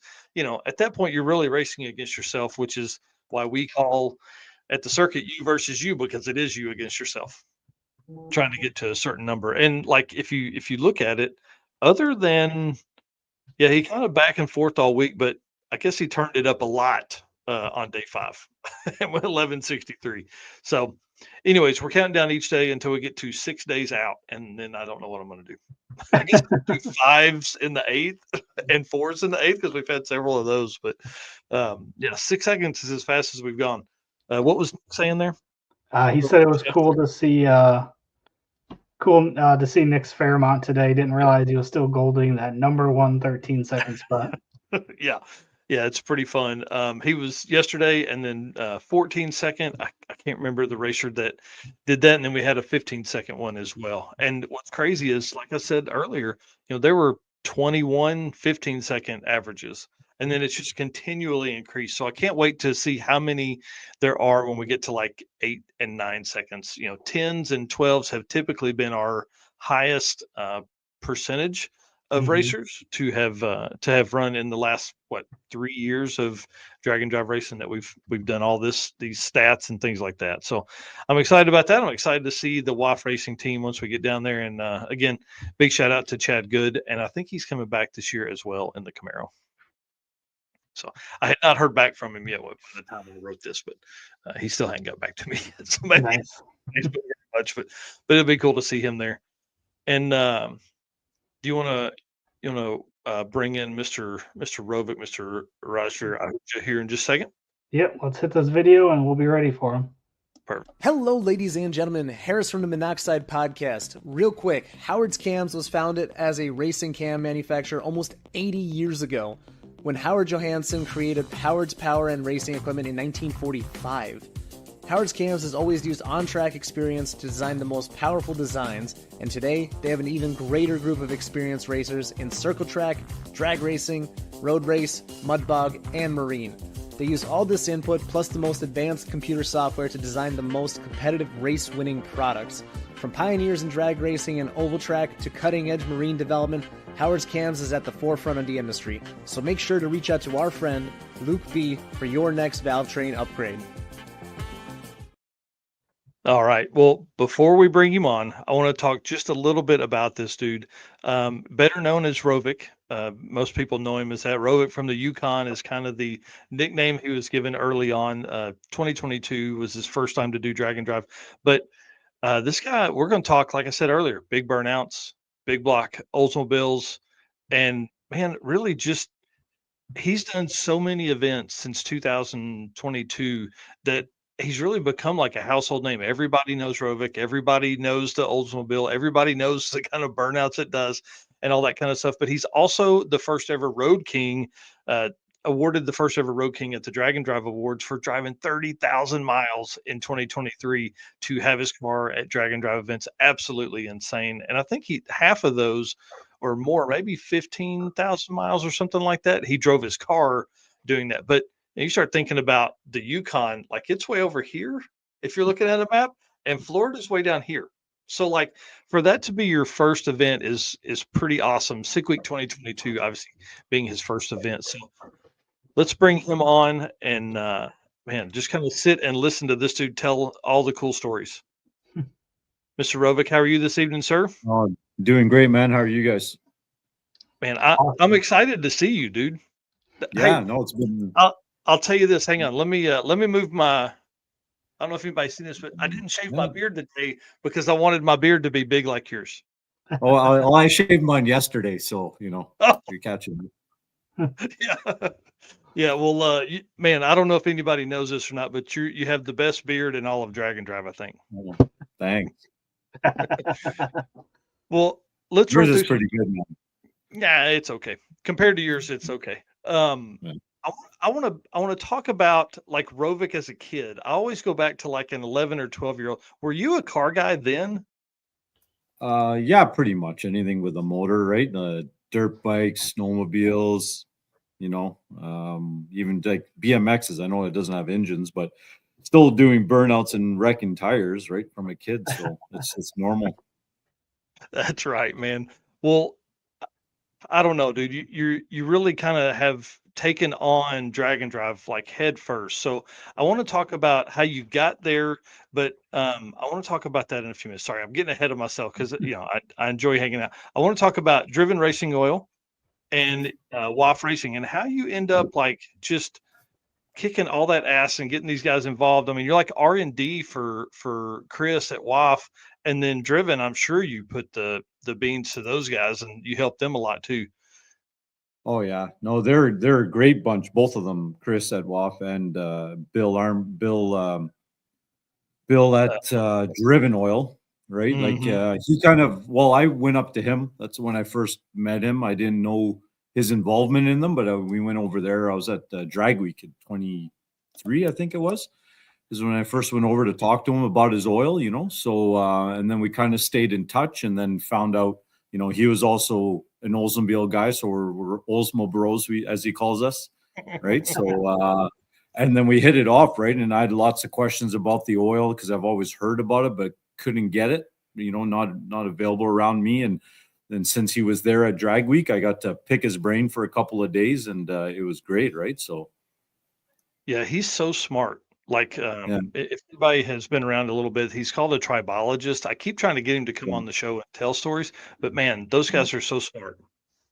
Yeah, no, he's awesome, man. And he knows so much about more than just oil, about still about cars and engines and fuels and just explaining things real scientifically. So it's great. It's great talking with him. You learn a lot. Yeah, that's for sure. Well, tell us why Oldsmobiles, dude. Everybody else does Chev, right? Everybody's got a small block Chev when you're a kid, or there's some of those guys that like Fords, and but every every Tom, Dick, and Harry had a Mustang when I grew up, when we were all street racing, and you know, and Chevs. So I mean, the Oldsmobile was cleaning clock lots on, you know, whatever, 13, 12, 13-second cars on the street, right? I don't know how many Mustangs I ever raced. Everyone that ever existed when I was a kid, pretty much. So, but just like the Oldsmobiles, it was different. I grew up around it. My dad had a bunch over the years, and when I first started playing with my own, I took the daily driver card, pulled the motor out, and stuck it in a Chev, rebuilt it, and put it in an Impala, and was racing that. So just stuck with the Oldsmobiles. That's awesome. Well, the new one looks great, man. Yeah. No, this is awesome. This one. Danny Fatka here with a question. How many pounds did you save lightening the hood and the trunk? What else did you lighten? Acid dip. I see his comment. I wish I could have acid dip it. I never have enough time. There's way more to do to the car. But like now, I've been thrashing to right now. I'm in my Carhartts, and I've been working every day on this car to get it going because I got to leave early. But to answer his question, I mean, the car's still 3,800 pounds with me in it. So it's not, you know, I guess that's light if you consider, I don't know how much I've taken off the car, probably a couple 100 pounds over the years slowly. You know, brakes. The brakes could be lighter. I don't have anything fancy, just kind of a average brake. I don't have any TBMs or anything super cool, but the trunk is steel now. I had a fiberglass trunk the first year at Sick Week to lighten the car, but drag week you can't run it in street race big block power adder. You have to have steel, so I put the steel back on. Hey Chris, I see Chris is up watching. So I'd go back and forth to the fiberglass. The fiberglass was like about 7 pounds, I think, compared to 55-ish for steel for the factory trunk. So it's quite a bit of weight. Yeah, but I got a steel one back on it now. I like having the lock because every night at the hotel, I'd have to take everything out of the trunk, put it in the car so nobody would steal it. It was just a fiberglass trunk, no latch on it. And all the nitrous bottles and all the tools were in there. So then in the morning, put it all back in the trunk, drive to the track, take it all back out. It was getting annoying, so I just put a steel trunk back on it. So yeah, no thanks. Yeah, for the 48 pounds, I think I would definitely do that too. Yeah, it helps with the launch too. Puts a little extra weight on the back end, so it helps. Oh, you mean, hang on. There's a wheelie picture in here somewhere. Hold on. Oh, right there. Right there. Look at that. Well, that's the real good one. The real good one is before I put the anti-roll bar on that one at drag week. That car's all twisted out of shape. The one on my Facebook page. Yep. So I stole some of these pictures from your Facebook page, obviously, and man, you've had some adventures, dude. You've had some adventures. Oh yeah. Brandon here saying, did you beef up the transmission for the new engine? Yeah, about 3/4 of the way. There's still a bit more to do to it. This tranny I built 2 years ago on purpose for this engine. So I wanted to get another tranny before my tranny guy, you know, just disappears one day. He's been doing it forever. So I had him pre-build it and for this thing. So yeah, I still need to do a little bit to it, but it's there, and we'll get to see about the converter once we run the car to see what we're going to do for a converter. It should be pretty close as, you know, what we set it up for. Right. Well, tell us the backstory on this car. Like, why this car? You know, where'd it come from? How long you had? Well, it's kind of like I wasn't planning this car. I have many 67 Oldsmobiles. My first one I ever got, not my first Oldsmobile, my first 67. I still have it. It's behind me in the garage here, and that's the one I've always been racing and doing stuff. And then I bought another one that's kind of going to be like a show queen, pretty car. You know, I'm not going to drag race it, just having a nice clean car. But and then I bought a bunch of parts cars. And one day I had another yellow one just like this, but it was fuel injected 330 white top, really nice car, which I bought by accident on eBay one day in Utah. Yeah, that kind of went sideways, and I ended up buying a car. And so I sold that in 09. I shouldn't have. That's actually a car. I was thinking about it when I was on Adam Dory's podcast. He asked me if I ever regretted getting rid of a car, and I kind of forgot about that one because I've had so many. But I regret selling it because it would have turned into this drag and drive car. Really, it was so clean and ready to go. Like besides the power plant, it would have been the car to go. This one's a bit rough on the outside. It's a really clean chassis and everything and floors, but it's the body paint sucks on this, but it's part of its charm, I guess. So one day I was just cruising an Oldsmobile forum, and I go into the ads looking for parts because it's really hard to find 67 parts. They don't reproduce a lot. And I found an ad that was old that they had one for sale with a parts car with it, and it was still available. And after like a year, and I thought that was weird. So I wrote the lady, and she sent me like right away, like 60 pictures or more of the car. Wow. Okay. Her father had passed away, and he was the biggest 67 Oldsmobile nut in the world. Yeah, he had health problems and he passed away, but he had a lot of them. I thought I had lots of stuff. He had garages and warehouses and basements and like 7 cars, like tons. So she needed to get rid of some of the stuff and clean up. And anyways, it was in West Virginia is where the car was, and the parts. So at least it's close. At least it's close to your house. Well, no, I flew. So I was in the Yukon, and then so I flew to my parents' place in Quebec, where I've been coming in and out of, and then I flew down to West Virginia to go look at them. And then it wasn't running. It had like a rod bearing, some kind of engine problem. He was going to swap engines. He never did. So the car was all together just with a bum engine. And anyways, long story short, I ended up buying the car, and I had to do 2 trips back into Canada, towing the parts to car first, which I didn't have a title or anything for. And at the border, they wouldn't let me bring it in because it wasn't scrap. So I had to turn around in middle of nowhere, New York. I found a welding shop open like for 20 more minutes on a Saturday. And I'm like, and I was on a U-Haul trailer, and I'm like, dude, I'll put a block of wood. I need you to cut this up, cut the frame on the front, which was a shame. The only reason I did it, there was a little bit of rust, probably could have been fixed. So I chopped it at the firewall, the frame, the car in 2 pieces on the trailer. And I went back to the border and said, look, it's a parts car. And they let me into Canada. It was a shame. So I had to cut up a car. And again, it was like December and cold and winter. And so then I went back the next day all the way to West Virginia and picked up this car and brought it back, and then decided to get into drag and drive. This was right before COVID happened. 2019 is when I did all this. Just because my other 67 would need too much work to pass tech. Because I only raced that thing on the street. I never went to the track except for tuning, So I started with a better foundation. That's what this car is, So, but I had to wait till 22 to go do the first one. So, man, that's wild. Yeah. Well, this question here kind of leads us into the next topic here. What was your first drag and drive times, and what's your current PB? What was my first drag and drive times? Is that what you said? Yeah. Yep. Well, it was this car with the motor in my maroon, my first Oldsmobile. I stuck that power plant in it because it was plug and play. So that car, I think I was running, I started off at around 10.8, I think, right off the bat. And then every drag and drive I did, I improved. I think I can't remember. Midwest Drags was the next one. It was like 10.6.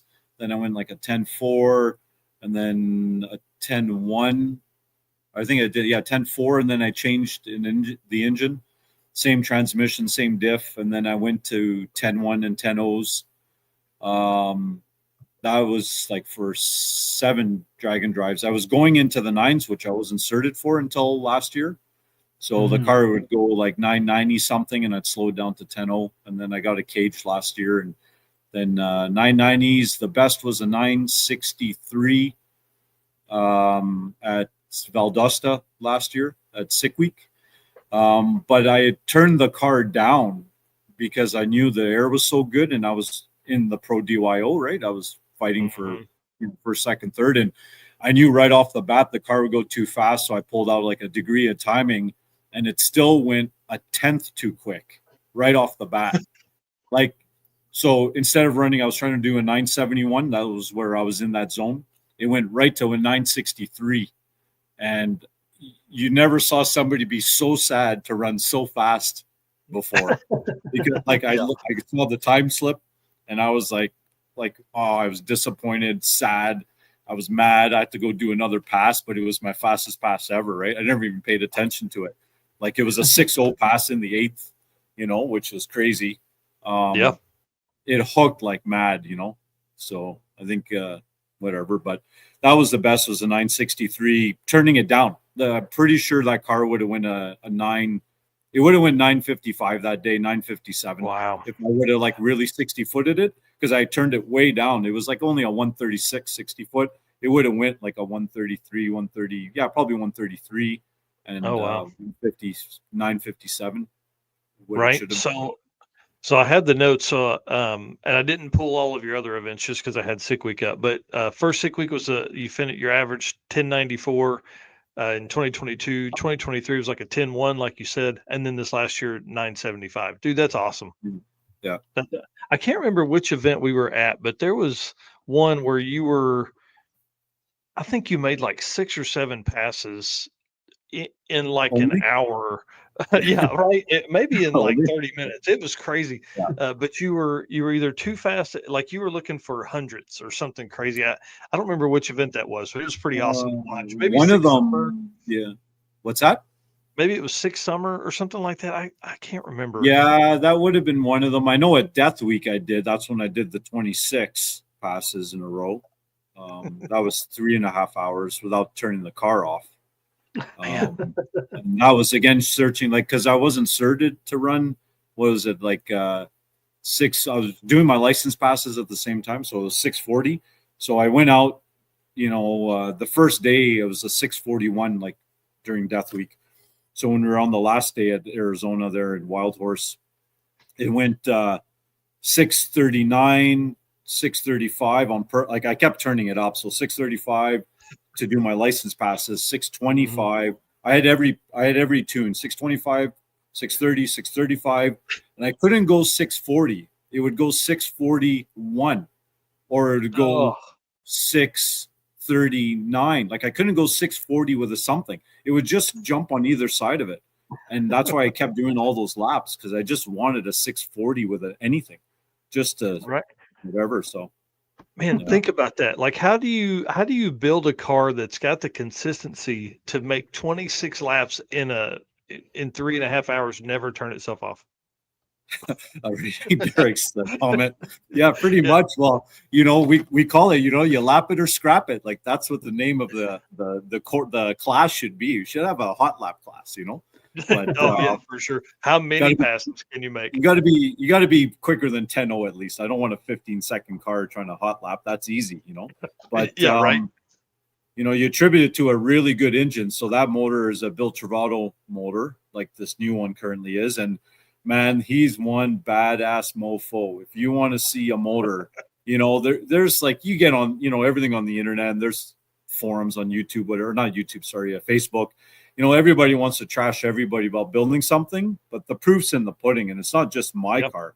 The amount of motors that he has out there, every week he pumps out not just Oldsmobile motors. Like, he does, Ultra Street cars. He does, LS's, Fords, Chryslers. I was just there. He had a couple of Pontiacs. I had this wild aluminum block Pontiac getting punched out, and I could have sworn I saw Richard Guido's name on it.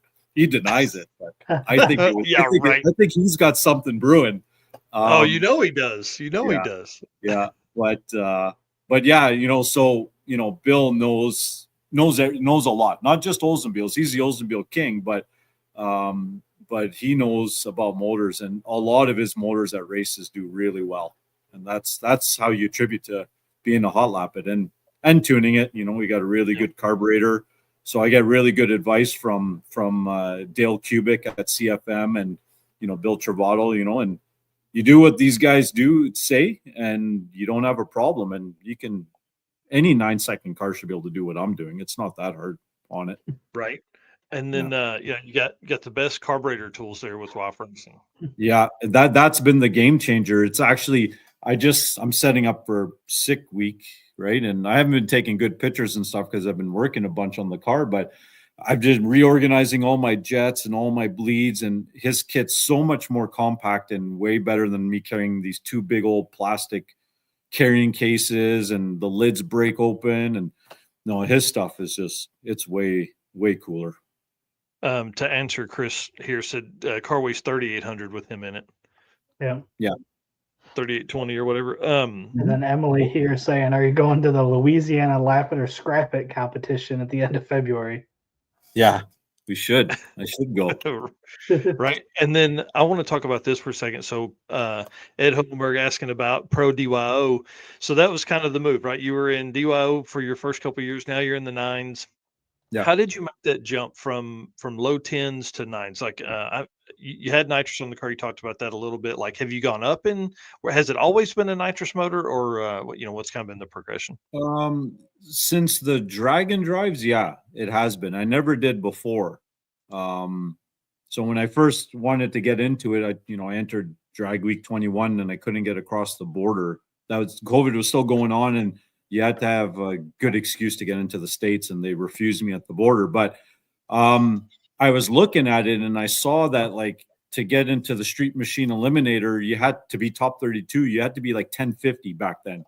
Like if you were any slower. So, I had to put nitrous. So that other motor, I had a 200 shot on it, and that was about the limit. And, I was running that 10.8, 10.7s, whatever, when I did get to sick week. But yeah, that's the first time I started doing all that. So it's been nitrous ever since. But lately, it's only been since I put that Bill Travato motor in, it's only been 125 shot for the last 9 Dragon drives. So yeah. Wow. It's just tuning it. Like I went basically from a 10.3 to a 960, and that's only tuning, not putting more nitrous to it, tuning the suspension better, the tires and the carburetor, and just getting it more and more dialed, just shaving thousandths off of the car, with the 60 foot, and pays off.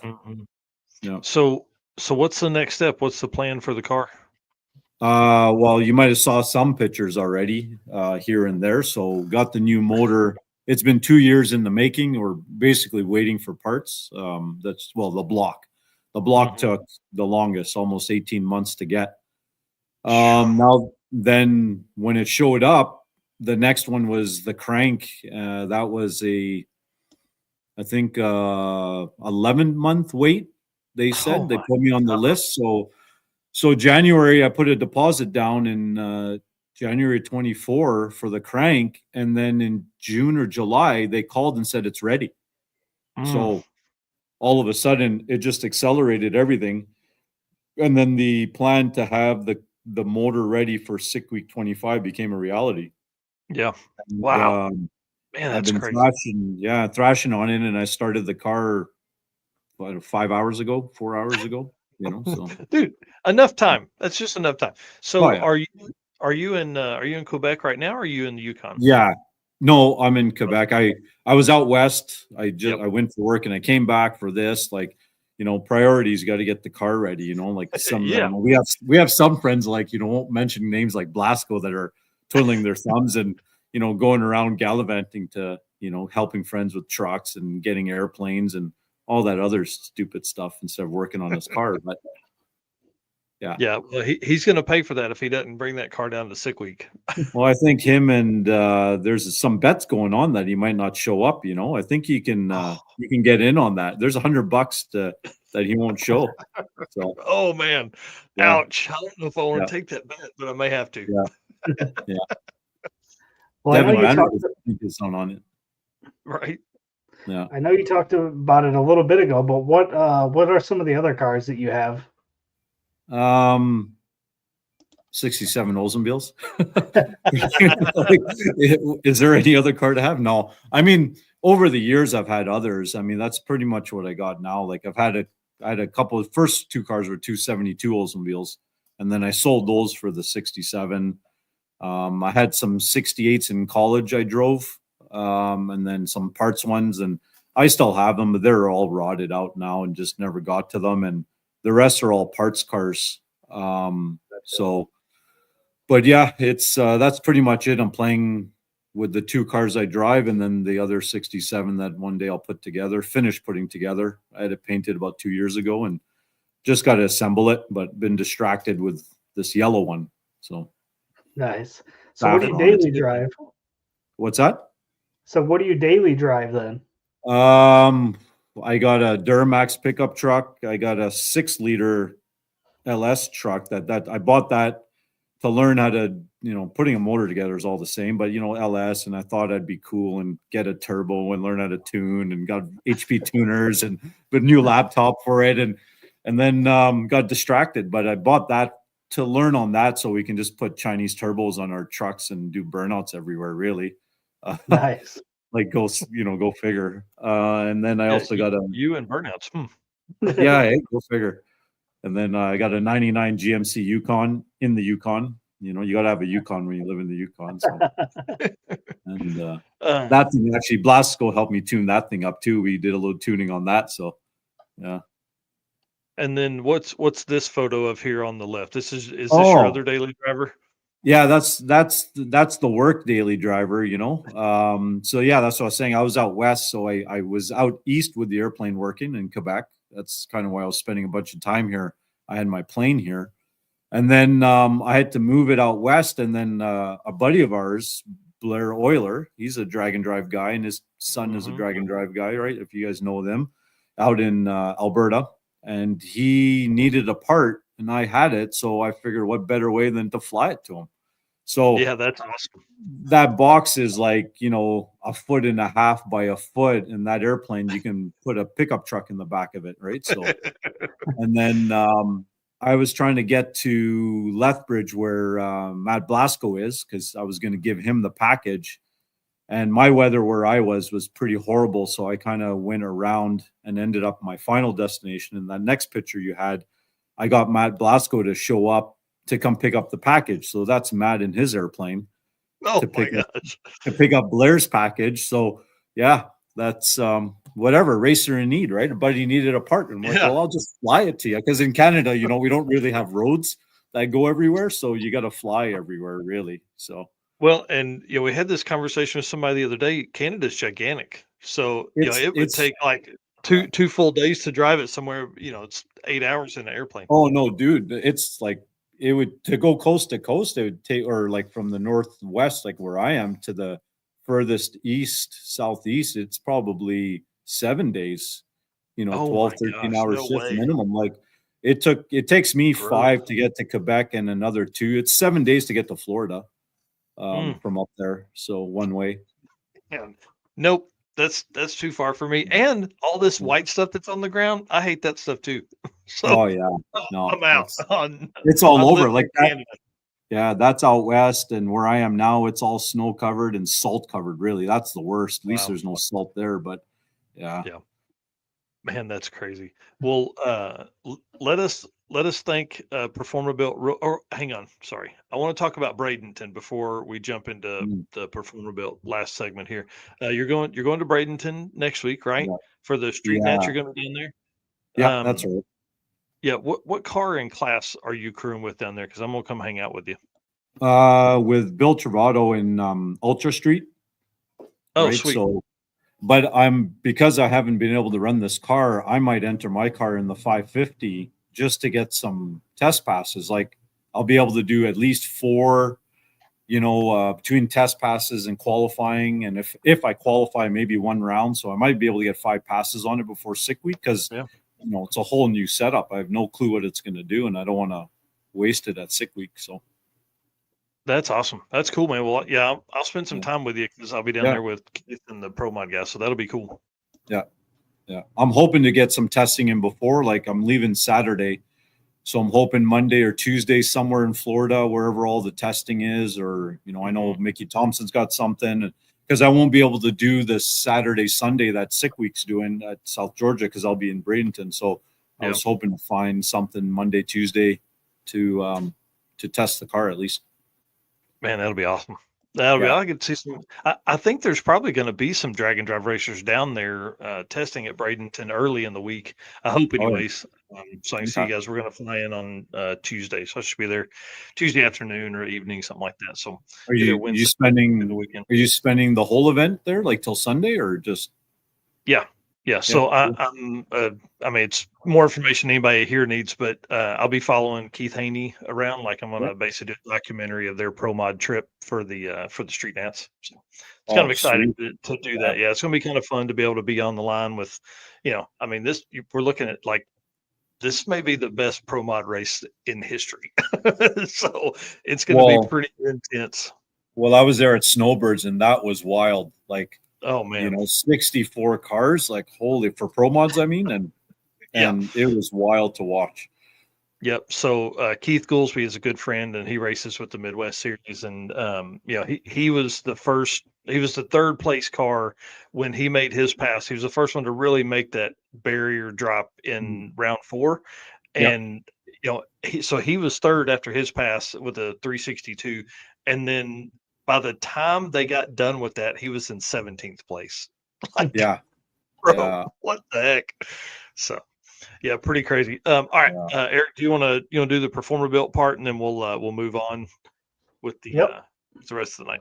Yep, will do. As we talked about earlier, Performabilt's Transmissions has moved from a new sponsor to the show sponsor. So, Performabilt is the official transmission builder of the Drag Drive Repeat Show. At Performabilt Transmissions, the goal is to engineer and build the toughest transmissions on the planet. Performabilt doesn't just rebuild transmissions, they systematically re engineer each model to eliminate OEM flaws and to achieve the highest levels of performance. That's why they say their transmissions aren't just built, they are Performabilt. So thanks to Performabilt and the team for jumping on and becoming a show sponsor here. Yeah, I'm excited for those guys. This is going to be really fun. Well, I want to talk about some. Let's kind of shift. Let's get really into some drag and drive stuff. Travis Clark asked earlier and sent me a message earlier asking us or commented on. He said, "What's your favorite plane to fly outside of the bush?" And then he's also asking about tacos.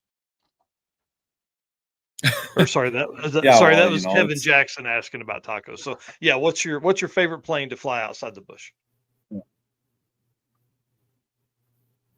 Oh, well, I also had a Dornier 228, which is like, it's kind of best of both worlds. You can go in the bush with it. It's fast. It's sleek. It's pretty badass. I mean, I want to get a Beach 18, like just for cool factor, that'd be like in my brain, kind of like having a gasser, like it's nice. just the coolest thing around, right? And it's a Beach 18. There's so many cool airplanes. Just depends if you want to go fast or just look really good, So, yeah, that's awesome. And decent, then, like yeah, Beach 18. It's a twin radial, twin tail dragger, twin fin, and it just sounds badass. They got these good old radials on it that when you fire them up, they just sound cool. I haven't done any research on planes, but I don't need a new hobby. Sorry, so what was I'm gonna that? stay away from it. I think he's got a little bit of a delay there. Yeah. Hang on, we'll let it catch up real quick. Maybe. There we go. And then Kevin Jackson is asking, of all the places you've eaten tacos, what's your favorite place to eat tacos? Oh, planes are expensive. Yeah, he does have a little bit of a delay there. Yeah. All right.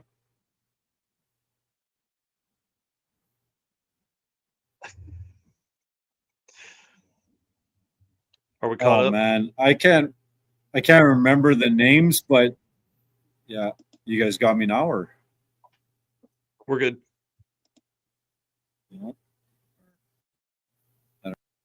how about now? Can you guys hear me? Hard question to answer because everywhere I end up going, there's awesome tacos. Basically, as long as the owners don't speak English and the patrons don't speak English, you're in the right place. But one of the best places actually was at Bradenton at Snowbirds. There was a taco truck there, and those tacos were fantastic. And they sold out. They were gone after the first day, and they never came back. So if they're there at US Nats, I'm going there right away and getting my fill because for best taco truck probably I've ever had and or tacos like in a restaurant. They're really good. That's awesome. Eric, what was the other question that was up there? Oh, Ed Hohenberg asking, do you got a trunk monkey? Sometimes I do, sometimes I don't. Usually like Six Summer I don't. I go on my own. There's been another couple other ones I did too, but for Sick Week, yeah, I got somebody with me. Yeah, I got my buddy JP Eloy. He's the guy who upped my cage in the car. He helps me out with the car. I got lots of friends that help me out with the car. He's not the only, but he does the majority of it. And just now, the mods we're doing to fit this new engine in, it doesn't just drop in. JP's the man. He's been killing it every day. So I just came from his place, and we got to do a little bit of work tomorrow. But he's with me. I don't call him my trunk monkey. He's the Kojo. He's with me. We have a good time. That's awesome. Well, I do want to ask what drew That's JP right there cutting up. Right. That's what I figured when you were talking about him cutting stuff up. I figured that was the dude. Yeah. What drew you to the drag and drive community? I mean, you've always been a car guy, but what made you want to do this? Yeah, that's the dude. Yeah.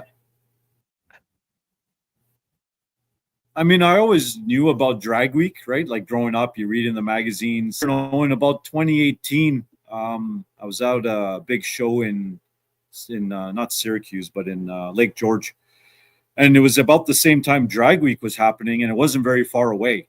And it just got in my brain. I'm like, man, I should go try this because I'm getting tired of not enough street racing where I was. Car shows are boring. You see the same things.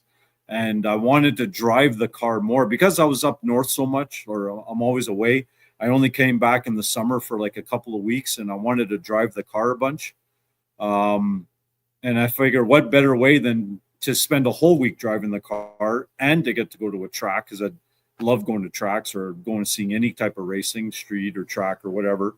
So I said, it's probably the best of both worlds. It's like, and it made sense. And when I finally did it, it's stupidly addictive. It's like, it's not just putting the needle in one arm, it's putting them in both your arms and both your legs. Because if people who haven't done a drag and drive yet, and I know people get shy and they think, I kind of thought the same thing. It was only for the big, super fast guys, and, didn't realize actually there was cars slower than 11 seconds. I always thought it was like the 1050, the 10-0s, and the quicker. But like you have in your stats, the majority of the people are slower than 11s, or 1150, 49. And I couldn't believe it. And man, it's definitely the place to go hang out, drive your car, hang out with your friends. And it's tacos and burnouts. That's really what it's about. It's not about the racing. It's tacos and burnouts. There you go. That is for sure.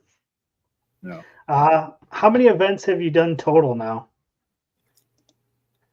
Let me see. It would have been. I'm trying to remember if this will be 12 racing in with Sick Week 25 and 13 here to Drag Week this year, or 24. So I wasn't racing my car. I was just I was there helping out wherever they needed to. So yeah, I think it's 12, 13. Man, that's awesome. Since 22. So yeah, that's what I was gonna say. And to consider that you literally started this 3 years ago. Sick Week 2022 was your first time to do it, and now you've put more than 70,000 miles on your body and cars to get to and from events. Oh yeah. The only one The only one I tow it to is sick week, just because it's the time of year and the snow and the salt and all that junk. But all the other ones, I drive it. I drive the car, like, Six Summer, Midwest Drags, whatever. Yeah. Rocky Mountain Race Week, that's actually a really cool event. Rocky Yeah. Mountain Race Week, or at least when it was in Colorado and all that stuff, right? So Yep. I haven't been to the 1.0s yet. So Well, what about are you going to do Mega Week, you think? I don't think I have time with my work schedule. I really, really wanted to, and then I thought about it, and because I actually really enjoy that event. Matt and June are fantastic, and I think the Mhm. way they do their drag and drive is different than any other drag and drive, and I really like it. Plus the people and all the stuff, but I just don't think the timing's going to work for me. I wish if it was in September, October, I definitely Yeah. would have done it. But yeah. Yeah, I was gonna say summertime in the north, you probably gotta hustle. Gotta get that work in. Yeah, that's, we got to, make hay when the sun shines, and that's the majority of the time, so it's a little bit Yep. harder. I still do like Six Summer and whatever. I haven't been able to do Midwest Drags in 2 years. I've been registered, paid for, but again, something popped up Yeah. with work because we're charter. So there's something, but everything else is charter. So somebody calls me up for work, I go to work. So Yeah. yeah. That's interesting. Scott Haynes asked, how did you get connected with Bill Travato? Oh, well, that was actually after Midwest Drags on the way back. I always knew about Bill Travato. Again, like, he's this, this icon in Oldsmobiles. I have his books, and you read about him all years ago. That name stands out. Never thought I'd be able to meet him. And then when we were coming back with my buddy, my buddy's coming to a sick ward with a 55 Chev. I was with him, and I didn't tell him where we're going. I just said, hey, I got to go stop off and see this guy. And I don't know how I figured it out where he was, because he doesn't have signs out in front of his shop. He doesn't advertise it. He's got nothing. And I needed some intake gaskets for my motor, or to have spares, because I was going to swap intakes and do a couple of experiments. So I just showed up and walked into his shop, and he's like, well, who the hell are you? I'm like, well, I need some intake gaskets. Like, just walk into, like, you're going to Summit Racing. And started talking to him there, and I'm pretty sure, like, I'm sure you can carry guns in New York State like you can in lots of places in the States. I'm pretty sure he was ready to pull out a gun on me, because I never met him. I talked to him once or twice, probably 10 years ago. Again, same thing. I think I bought a couple of things from him, but never met him. So that's how I introduced myself to him, bought some parts from him, and then kept calling and hanging around, and then talked about getting a motor from him. I That's awesome. originally was going to do a turbo motor. But then, I came to my senses again and said, no, I'll just stick with nitrous. That's better. And and just went down that path with him. So, because, I get lots of insight from him, because he's done it forever, with nitrous. I think probably for him too, like, I would think it would be fun, because now he's trying to figure out probably a whole different setup of engine build, going from like race cars and fast stuff to drag and drive stuff. Now it's got to survive. Yeah, so he's, that's the thing, is he builds full-on race motors, and then he builds full-on street car motors, which, the average guy, maybe they go to a track once in a blue moon, they put it in a restoration. It's the same motor that I've been running. Like, my motor's no different than the guy who puts it in a show car, like, at all. Same combo, same setup. He's got, like, cookie cutter. He's like, do you want 500 horse, 550, or whatever, 400, all the way up? He's got like 6 combos of the same setup, but I just happen to have one of them. It's nothing exotic. Mine is the regular street restoration 442 engine is what I was running. Right. So that's cool. But I've been pushing it harder than any of his other customers are doing, with between the burnouts, the driving, the racing, the nitrous on top of it for, I think I have 300 plus passes on that motor, and there's like 295 of them with nitrous, like 5 of them without, maybe 4. Yeah, I don't think I've really run that motor without nitrous ever. So, yeah, that shows how good his motors are, right? So, but Right. we're learning this new motor is going to also push the limit. The motor I got now, if you pull it into full on track race mode, like 15 compression, whatever, it's a 960 to 1,000 horsepower NA. Like he's built them before. It's just what they Wow. do, you know. But it's 15 compression, and I don't want to run that. So we've dumbed it down to 10.8. So you drop a whole bunch of horsepower, but I'm just going to put more nitrous to it. I can put as much as I want. So 500-600 shot is going to be the goal, and then just get that power back up to where we want it. So, Man, that's awesome. That's awesome.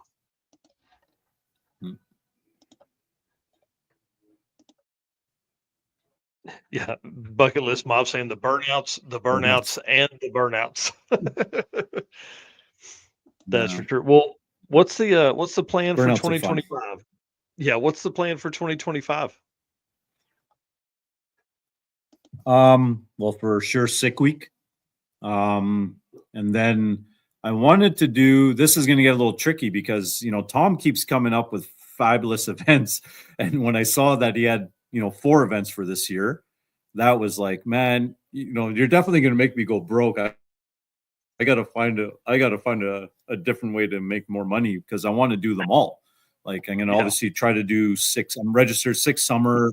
Going to register and get that in for try to defend my title, right? Just because for Pro DYO.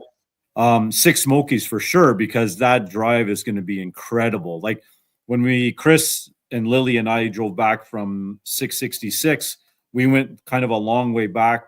Instead of going direct back to Tennessee where they live, I was going that way. We went down way into Texas and back up and around. Excuse me. And man, we found some killer roads.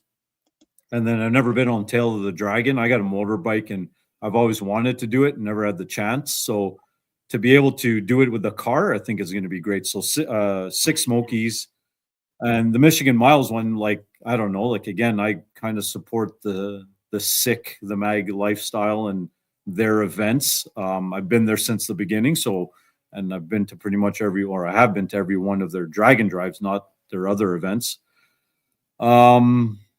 And I wanted to do a couple of like kind of no prep stuff. Like Rich Guido went last year to Jimmy Dale's small target gangster, I think they call it, and down in Yellow Belly. And I want to go do that. Again, we'll see what timing, because the circuit, you know, I might go as a co-pilot. I actually want to go as a co-pilot to a couple of events. A little bit different than being the driver. I like doing the setup. You know me, I like being on the start line. I like, you know, setting up a car, tuning a car. To me, that's just as satisfying as driving the car and getting the number. Like I like tuning it, getting the number, and then proving the science, proving the math. We'd love to have you at the circuit for sure. Yeah, I've been talking to Chris about it, and if I can go, and if I can go with him, I'll go with him. If I can bring my car, I'd bring my car. On top of it, you know. So but try to go to Jimmy Dale's thing. Tom's got a couple of events where Bill might be going to, and I crew with Bill. I'm one of his crew members. So Rockingham, and Rockingham's the same time as Yellow Belly in April. That's why. And then what's the other one? Is that Bowling Green? You know, this sick taking over was an MCA. You know, Tom's putting together a couple of things, and they've announced those 2, and I don't know what else they got on the list planned. I think they're going to start with those. So I'll be at those events. I won't. Well, I say I won't be racing, but you never know. You never know where I'm going to show up with the car. Right. Somebody may need a driver mod. Yeah. So I'll be everywhere. That's awesome. Well, man, listen, we're like right at time here, and I can't wait to hang out with you. Couple days, man. We'll see each other next week. Hopefully, I'm excited. And then all of sick week. So I'll see you for like 10 days. Dude, you're going to get tired of me. I'm telling you. Oh, no, man. It's all good. I enjoy it. Yeah, we have a blast, dude. You're always one of the most welcoming folks I think we have in drag and drive, and I think that's what's really cool. I mean, obviously, we gave you one of the ambassador trophies this year, and you really embody the drag and drive culture. I mean, like you said, you've bought in, you live the sick lifestyle. You're out there, you're doing stuff, you're driving your car all the time. Yeah. You're welcoming. People ask, you're open about it, and all that kind of stuff. So that's really cool, man.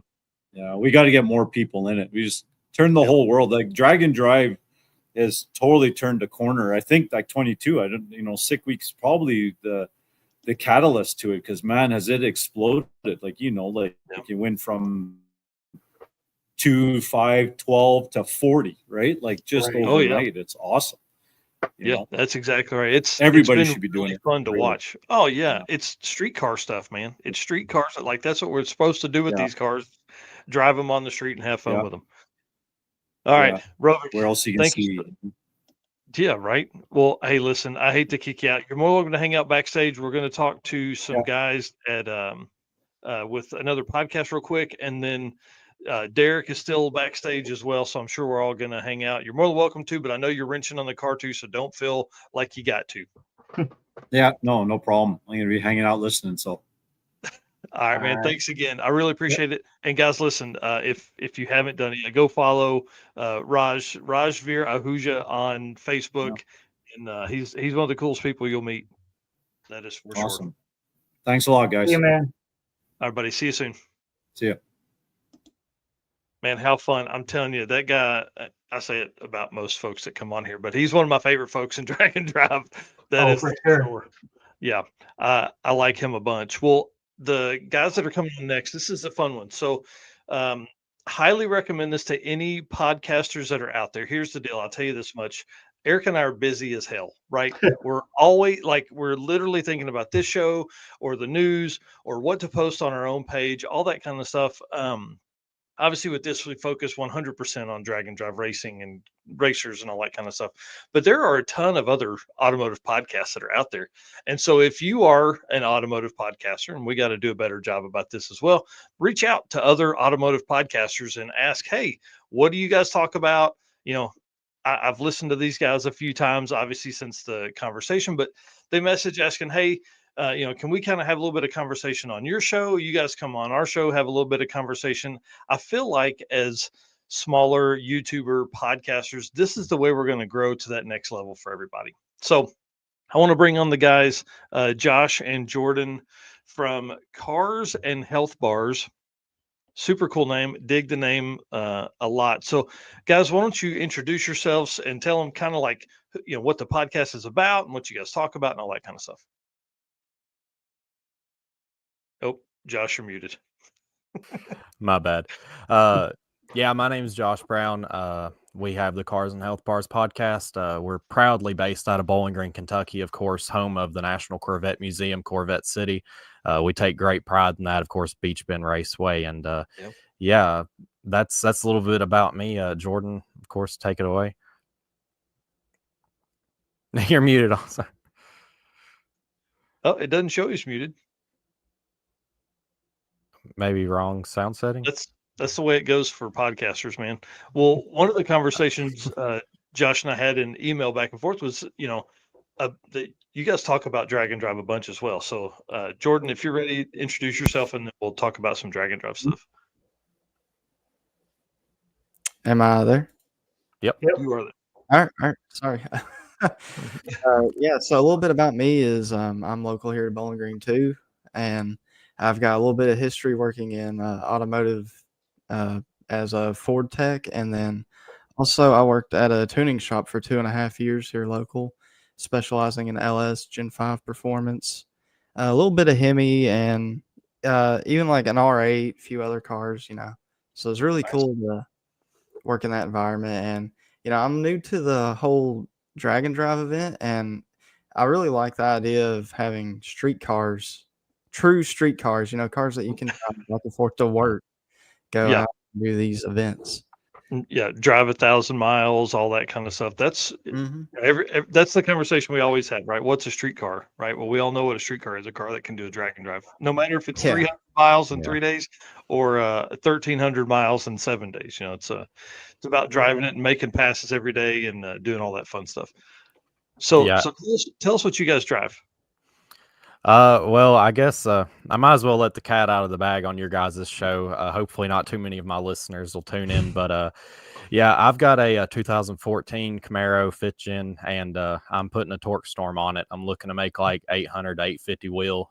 Like I said, nobody really knows yet about that, so I'll be Breaking news. Breaking news, yeah. So I'm trying to humble some locals. There's been a lot of people hiding stuff here and there. So I was like, sure, I'm gonna dip my toes into this water and take my cammed Camaro to the next level.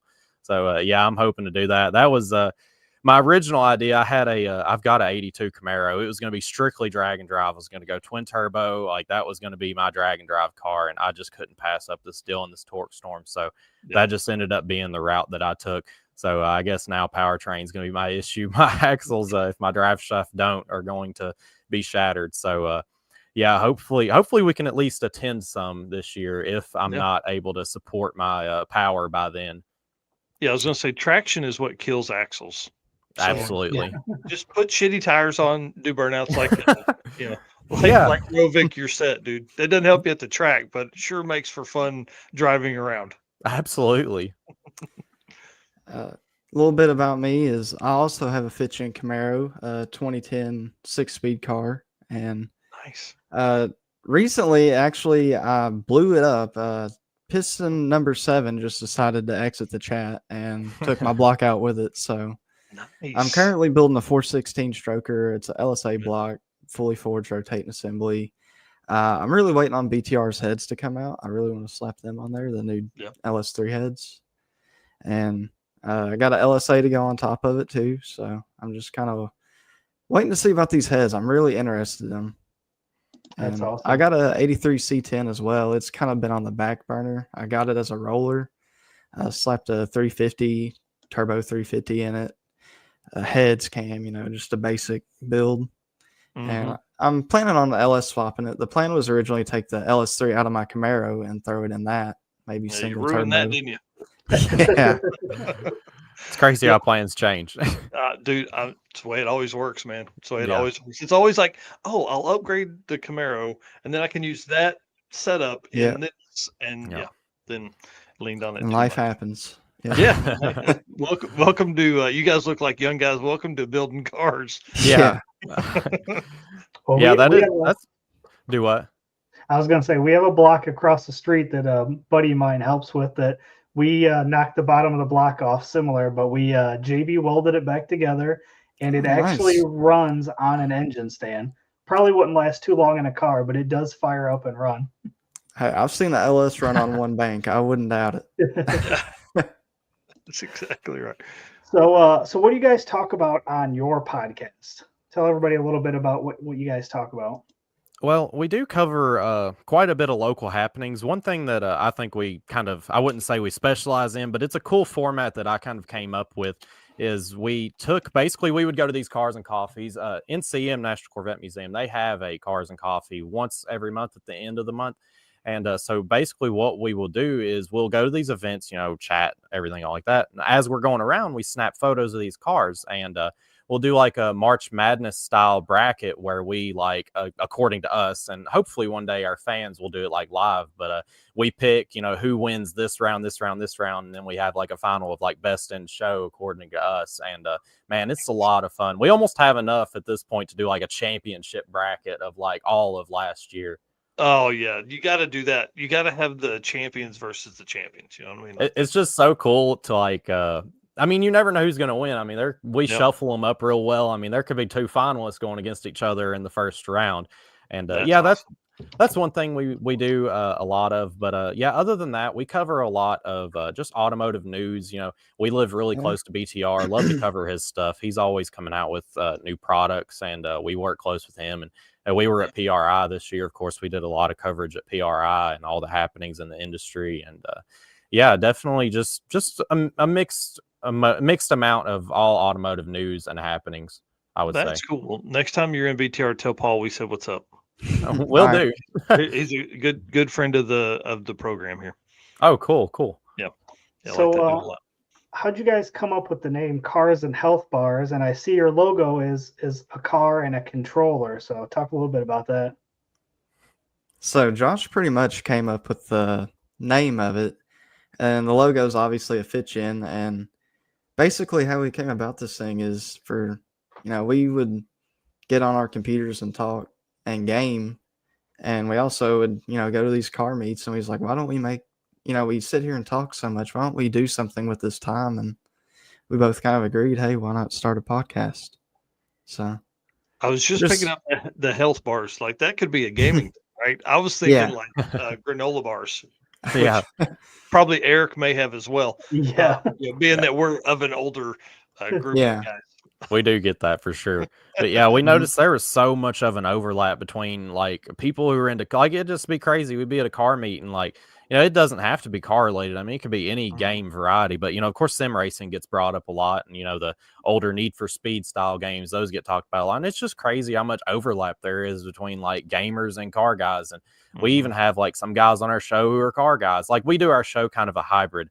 We do like half cars. So we do an hour. We'll do 30 minutes about cars and then 30 minutes about gaming. So whether you're into one or the other, you can skip ahead or go forward, kick out whenever you want to.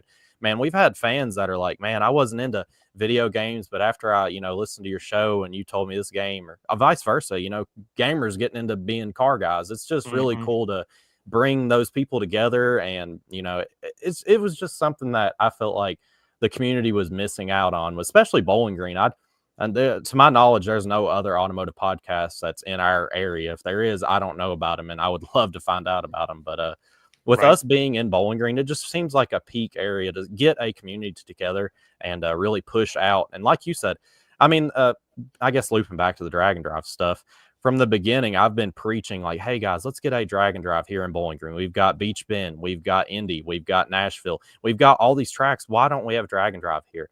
And finally, we did get one. Unfortunately, ironically, I wasn't able to attend because of a conflicting schedule. But I'm just so happy to see one finally come here, and I can't wait for it to be back because it is just it's something I've always wanted to be a part of. It's like you were saying during the beginning, it is the true test of a car, and it really does put those top drag racers on our level of street car guys. So it's kind of like they meet us where we can actually race, and it's just so much fun. And the camaraderie. I mean, I've been watching drag and drive since Rocky Mountain Race Week. That was my dream for my third gen, was to race in Rocky Mountain Race Week. So to see these guys like put everything on the line, their parts, their time, everything to make these treks between these tracks, it's impressive. Oh yeah, that's for sure. Well, how often do you guys drop episodes? Weekly, Friday mornings. Oh, that's awesome. Good way to finish the week. Right. And then, sorry, go ahead, Eric. Where do you guys post them? Facebook, or is it on Spotify? Or Spotify, Apple, iHeart, pretty much anywhere you can get a podcast. Yeah. How many episodes have you guys done? Oh shoot, I don't even know now. I know we've passed 100 by not too many. We've been doing it for like 2.5 years now, so we've been around a little bit. It's just it's been a slow crawl to get traction, but we enjoy doing it. So I mean, that's the main thing. If we're screaming out into the void, that's all good. We just enjoy being podcasters. It's something we've really stuck with us. We were talking about the other day. We're like, man, this has really been something that's stuck. Yeah. Well, the cool thing, and again, you guys are young, you won't get this until you're like my age, just early 40s. But the cool thing about putting out content is that that content's going to be there, right? So as you get older, as you see all cool stuff, and as things happen, you can be like, hey, I did that. Like, it's not some story that you're telling for 400 times. You know what I mean? It's like, this really happened. You can go back and watch it and look at it. And that's been really cool for me on my side, is having that content from, I've been on YouTube since like 2016. So, almost 10 years now of putting out stuff about cars, building cars, talking about cars, drag and drive stuff. I mean, we've really run the gamut here, and that stuff will always live somewhere. Now whether we ever get rid of YouTube or not, I don't know, but it's going to be there for sure. So that's pretty cool. Well, listen, we're over our time. We typically like to keep this to about 2 hours. So I want to say thank you guys for hanging out. We got we got stuck talking to Raj a little longer All than good. we had allotted. But man, I'm telling you, there's so much. We could have talked to that dude another 2 hours and not even gotten into the story. So that's a guy that's going to be on again. We'd love to have you guys back on and talk about some Yeah. stuff. There are some drag and drives that are coming close to you. So, we always are going to recommend you guys hit one of those for sure. Even if Absolutely. it's, like a regular daily driver, we always recommend hitting that and doing that. And then you said Friday mornings, and it's Cars and Health Bars podcast, guys. Yep, that's us. Yep. Screenshot this and then go find that on your favorite podcast app. Like I told the other guys, if you want to hang out for just a minute, we're going to talk backstage, and then let us close this show down. We'll be back in just a minute. All right. Okay. Sounds good. Thank All you, right, guys. Hey, Thank you thank so you for much. coming on, man. Thank you for your patience too. Mhm. Absolutely. Awesome. Mr. Eric, take us out of here, man. All right, let's do it. All right. So again, we've had great numbers tonight. Tons and tons of comments. Everybody's been checking in, from Derek to Raj to the Cars and Health Bars podcast. So again, appreciate all of you guys, our race car friends, for keeping us going and doing what we love to do here. And of course, we can't do this without all of our sponsors: Summit Racing Equipment, Molly Motorsports, Driven Racing Oil, Car Change 3D, WAF Racing, Performer Built Transmissions, Howard's Cams, Sweet Patina, Racing Junk, and Power Tube TV. And Mike, why don't you give them a sneak peek of what we're going to talk about next week? Oh, dude, you mean in a few days? We got Mr. Cooper Bogetti going to be on talking about his 2JZ swapped Camaro. It's going to be fun. Going to be really, really cool to do that. I'm really pumped about that and to see all that. So it's going to be really interesting, and I can't wait, man. I'm excited because that's going to kick off like 10 days, 12 days of just absolute crazy coverage. So, all right, guys, we'll see you soon. Yeah, see you in a couple days. Bye. See ya.